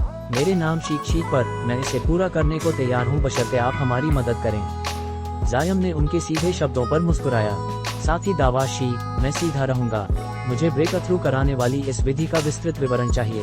अगर खतरा स्वीकार्य सीमा के भीतर है तो मैं मदद करने को तैयार हूँ, लेकिन अगर खतरा बहुत अधिक है तो मैं आपकी कीमत चाहे जितनी भी बड़ी हो स्वीकार नहीं करूँगा। जाहिर है मैं गुप्त तकनीक सीक्रेट टेक्निक को भी इनाम के रूप में लूंगा। आर्कटिक ड्रैगन ने आत्मविश्वास से कहा, इसमें कोई समस्या नहीं है। मैं गारंटी देता हूं कि यह विधि आपके या मेरी मदद करने वाले किसी अन्य के लिए कोई खतरा पैदा नहीं करती है। बेशक आपकी जीवन शक्ति को थोड़ा नुकसान अनिवार्य है, वह कोई समस्या नहीं होगी। इसके अलावा आपको मेरे यहाँ आने का कारण पता होना चाहिए। मुझे दवा बनाने के लिए कुछ प्रोफाउंड आइस फ्लावर्स की आवश्यकता है। हालांकि मैंने पहले ही फेरी बाई से सहायता मांग ली है, लेकिन अगर आप भी मदद करने के लिए सहमत होंगे तो मुझे और अधिक सुकून मिलेगा। अपने चेहरे पर वही मुस्कान लिए आर्कटिक ड्रैगन ने उत्तर दिया, हे ये तो केवल एक मामूली मामला है। मैं तुरंत महल की पूरी शक्ति को भेज दूंगा। वे जल्द से जल्द फूल ढूंढ लेंगे। इसके अलावा मैं उस तकनीक को चाहता हूं जिसके बारे में आपने बात की थी, जिससे बर्फ की लौ को परिष्कृत किया जा सके। मैं अपनी पर्पल एपेक्स फ्लेम्स की शक्ति बढ़ाने के लिए इसका उपयोग करना चाहता हूं। वह ठीक है। जहां तक मेरी अंतिम शर्त का सवाल है, मैं आपके संप्रदाय के रिकॉर्ड स्टोरेज को देखने में रुचि रखता हूं। मैंने सुना है कि आपका महल प्राचीन काल से अस्तित्व में रहने वाला एक संप्रदाय है। वह ठीक है, आगे बढ़ें। थोड़ी हिचकिचाहट के बाद आर्कटिक ड्रैगन ने अंततः सिर हिलाया। एक संतुष्ट मुस्कान के साथ जायम ने कहा, साथी दावाशी काफी सीधे साधे हैं। मैं समय आने पर अपना सर्वश्रेष्ठ प्रदर्शन करूंगा। हाँ, साथी दावा हान, कृपया एक क्षण के लिए यहाँ प्रतीक्षा करें। मैं आपको बर्फ की लौ परिष्करण तकनीक की एक प्रति दे दूंगा। आर्कटिक ड्रैगन ने अपने स्टोरेज पाउच पर थप्पड़ मारा और एक सफेद व्हाइट जेड स्लिप बुलाई और उसमें तकनीक दर्ज करने लगा। जायम खुश अभिव्यक्ति के साथ चुपचाप प्रतीक्षा करता रहा। थोड़ी देर में आर्कटिक ड्रैगन ने काम पूरा किया और उसने जायम की ओर एक अतिरिक्त जेड स्लिप और एक पेंडेंट भी बढ़ा दिया। जायम ने उनके लिए हाथ बढ़ाया और तीनों वस्तुओं को अपने हाथ में ले लिया। आर्कटिक ड्रैगन ने जायम को देखा और कठोरता से कहा, दूसरी जेड स्लिप में मेरे द्वारा शोध की गई खेती क्षेत्रों में ब्रेक थ्रू करने की विधि है, लेकिन याद रखें कि इसका उपयोग केवल देर नासेंट सोल कल्टीवेटर के लिए किया जाना है। जहां तक जेड पेंडेंट का सवाल है, इसका उपयोग हमारे हिडन स्क्रिप्चर पवेलियन में प्रवेश करने के लिए किया जाता है, लेकिन इसमें एक बात मैं पहले स्पष्ट कर दूं। हालांकि इसमें अनगिनत रिकॉर्ड्स हैं, उनमें से कई पर विशेष प्रतिबंध रिस्ट्रिक्शंस लगाए गए हैं, जिससे उन्हें नकल करने से रोका जाता है। आपको उन्हें अपनी स्मृति में रखना होगा। इसके अलावा मैं आपको केवल 10 दिनों के लिए पहुंच दे रहा हूं। जब समय आएगा तो मैं पेंडेंट वापस ले लूंगा। क्या आपकी कोई आपत्ति है? जायम आश्चर्य से ठहर गया और उसने अपने हाथ में जेड पेंडेंट को देखा। उसके होठों पर एक विवश मुस्कान आ गई। केवल 10 दिन। चूंकि मैंने इन वस्तुओं को पहले ही ले लिया है, मुझे लगता है कि मैं इन्हें आपको वापस नहीं दे सकता। अगर मुझे पता होता कि ऐसा होगा तो मैं खुद को और अधिक स्पष्ट रूप से व्यक्त करता। जो हो गया सो हो गया। साथी दावा अपनी क्षमता से अधिक नहीं लेना चाहते। आर्कटिक ड्रैगन ने एक चालाक अभिव्यक्ति के साथ जायम की ओर देखा। एक हंसी के साथ जायम खड़ा हो गया और बोला, अब जब मैंने ये चीजें ले ली हैं, तो मैं सौदे से कैसे पीछे हट सकता हूँ। मैं आपके हिडन स्क्रिप्चर पवेलियन को देखने जा रहा हूँ। अगर प्रोफाउंड आइस फ्लावर के बारे में कोई खबर हो तो आप मुझे वहां पा सकते हैं। आर्कटिक ड्रैगन भी खड़ा हुआ। मुझे आशा है कि आप मुझे विदा नहीं करने पर माफ करेंगे। मुझे तुरंत दूसरों को इकट्ठा करना होगा। यदि आपके पास कोई दबाव वाला काम नहीं है तो आप कुछ समय के लिए महल में ठहर सकते हैं। यदि आपकी खेती के लिए किसी चीज की आवश्यकता हो तो कृपया मेरी जूनियर मार्शल सिस्टर बाई से संपर्क करें। मैं आदेश दूंगा कि वे आपके अनुरोधों को पूरा करने के लिए अपनी पूरी कोशिश करें। आपकी परेशानी के लिए धन्यवाद साथी दावा। जायम ने संक्षेप में प्रणाम किया और फिर एक चमकदार नीली धारा में बाहर उड़ गया। जब आर्कटिक ड्रैगन ने जायम को गायब होते देखा तो उसकी मुस्कान धीरे धीरे मिट गई। हॉल में 2 क्रिस्टल स्तंभ फिर से रोशनी में चमके और एक पुरुष और एक महिला प्रकट हुए। पुरुष अपने 40वें दशक में लग रहा था। उसकी दिखावट साधारण थी और उसने नीली विद्वान पोशाक अजूर स्कॉलर रोब्स पहनी थी। महिला अपने 20वें दशक में थी, सफेद पोशाक पहने हुए थी और एक सुंदर चेहरा था। वह बाई याओवई से बहुत मिलती जुलती थी, लेकिन उसका चेहरा बहुत पीला था, जिससे लग रहा था कि वह पारदर्शी हो। हमेशा तनावग्रस्त अभिव्यक्ति पहने मध्यम आयु वाले विद्वान ने अपना माथा चौंकाया और कहा, सीनियर मार्शल ब्रदर, हमने अभी तक बैंगनी लौ का परीक्षण नहीं किया है। क्या कोई समस्या तो नहीं होगी? क्या होगा अगर वे पर्याप्त मजबूत नहीं हैं? आर्कटिक ड्रैगन ने एक लंबी आह भरी और उसने सिर हिलाया। बैंगनी लौ कुछ हद तक अशुद्ध दिखती है, लेकिन उनमें सेलेस्टियल आइस फ्लेम्स निहित हैं। इसमें शक्ति की कमी नहीं होनी चाहिए और हम प्रतीक्षा नहीं कर सकते। अगर हम जोखिम नहीं लेंगे तो मुझे डर है कि दूसरा मौका नहीं मिलेगा। स्पष्ट चिंता के साथ विद्वान ने कहा, सीनियर मार्शल ब्रदर की जीवन अवधि पहले ही उस बिंदु पर पहुंच गई है। मेरी जानकारी के अनुसार मिरियड डेमन वैली फिर से अशांत हो गई है। हमारे कई शिष्यों ने नॉर्थ नाइट आइलैंड की सीमाओं पर निम्न श्रेणी के राक्षसों डीमंस के निशान खोजे हैं। इसके अलावा कई शिष्य जो हाल ही में लौटे या शामिल हुए हैं, उन पर उच्च श्रेणी के राक्षस काबिज हैं। आपके आदेश के अनुसार हम उन पर गुप्त रूप से निगरानी रखे हुए हैं। अपनी अभिव्यक्ति में कोई बदलाव नहीं करते हुए आर्कटिक ड्रैगन ने शांत भाव से कहा, आइए उन्हें अभी चेतावनी न दें। राक्षसों ने पिछली बार आक्रमण करने में लगभग 1000 साल लग गए थे। यह उम्मीद की जा सकती है। डरने की क्या बात है, मध्यम आयु वाले विद्वान ने हिचकिचाते हुए कहा, लेकिन senior marshal brother break through करना चाहते हैं। क्या ये बहुत अधिक जोखिम नहीं है? क्या राक्षसों को खदेड़ने के बाद ये करना बेहतर नहीं होगा? आर्कटिक ड्रैगन ने अपनी दाढ़ी घुमाई और शांत भाव से कहा, उन्हें खदेड़ें। इसमें कितना समय लगेगा? हर बार जब माइरिएट डेमन वैली ने हमला किया है, वे हमें दर्जनों सालों तक घेरे रहते हैं। मेरे पास जीवन के केवल कुछ ही वर्ष बचे हैं। इसके अलावा साथी दावा माँ और ली आ रहे हैं। इसके अलावा साथी दावाहान जो पहले से ही यहाँ हैं। जब समय आएगा, क्या आप विश्वास करते हैं कि वे शांत बैठे रहेंगे जब राक्षस हम पर हमला करेंगे? तब सफेद पोशाक वाली महिला ने अपना चुप्पा तोड़ा। हालांकि हमारा ग्लेशियल क्विंटेसेंस पहले ही एक विश्वासघाती द्वारा छीन लिया गया है। हम इस मामले को सार्वजनिक क्यों नहीं कर सकते?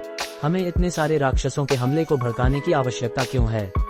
आर्कटिक ड्रैगन ने आह भरी और नीली लौ से जल रहे विशाल कड़ाही की ओर देखा। ये सोचने का एक बहुत ही सरल तरीका है। अगर हम इस मामले को जानकारी देंगे तो हमारी प्रतिष्ठा गिर जाएगी और उत्तर के महानतम संप्रदाय के रूप में हमारी प्रतिष्ठा को नुकसान पहुंचेगा। और राक्षस हम पर क्यों विश्वास करेंगे कि हमारे पास कोई ग्लेशियल क्विंटेसेंस नहीं है?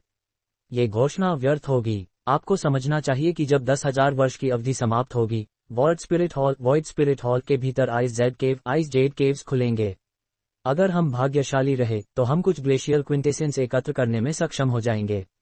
बाहर की दुनिया को केवल इतना पता है कि हमारे संप्रदाय के पास इसकी केवल एक बोतल है, लेकिन कौन जानता था कि हम इसका उपयोग पीढ़ियों से अपनी 3 महान बर्फ की लौ की खेती और रखरखाव के लिए कर रहे हैं।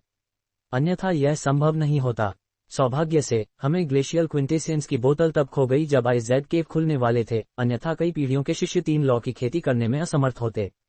विद्वान ने ये सुना तो केवल विवश मुस्कान ही दे सका। फिर आर्कटिक ड्रैगन ने विषय बदला और कहा, आपकी ब्लैक आइस फ्लेम्स और आइस फीनिक्स फ्लेम्स कमजोर हो गई हैं। जब हम अधिक ग्लेशियल क्विंटेसेंस प्राप्त करेंगे तो अपनी शक्ति को बहाल करने के लिए कुछ बूंदें ले लें। इससे मेरे ब्रेक थ्रू की संभावना बढ़ जाएगी। बहुत बहुत धन्यवाद सीनियर मार्शल ब्रदर, मध्यम आयु वाले विद्वान ने खुशी से चिल्लाया। सफेद पोशाक वाली महिला की बर्फीली बाहरी में भी खुशी का एक निशान दिखा। ग्लेशियल क्विंटेसेंस अत्यंत महत्वपूर्ण वस्तु थी। जूनियर मार्शल सिस्टर बाय लौटकर याओई से साथी दावाहान के बारे में पूछें। ये व्यक्ति 10 साल पहले कुनवू हॉल के मामलों में शामिल था। वहां कई महान कल्टीवेटर्स गिर गए थे, लेकिन वह जीवित बाहर निकलने में कामयाब रहा। वह अपवादात्मक कौशल वाला व्यक्ति होना चाहिए। मैं समझ गई। मैं इस मामले में अपनी छोटी बहन से पूछताछ करूंगी। सफेद पोशाक वाली महिला ने उदासीनता से उत्तर दिया। अच्छा, अब आप जा सकते हैं। आर्कटिक ड्रैगन ने संतुष्ट होकर सिर हिलाया। दोनों ने तुरंत विदा ली और प्रकाश की धाराओं में चले गए। आर्कटिक ड्रैगन अपनी जगह पर रहा और कड़ाही की ओर मुड़ा, खुद से बुदबुदाते हुए। अगर हॉल में कोई और बचा होता तो वे स्पष्ट रूप से शब्दों को सुन पाते, हेवन वॉइड कॉल्ड्रॉन।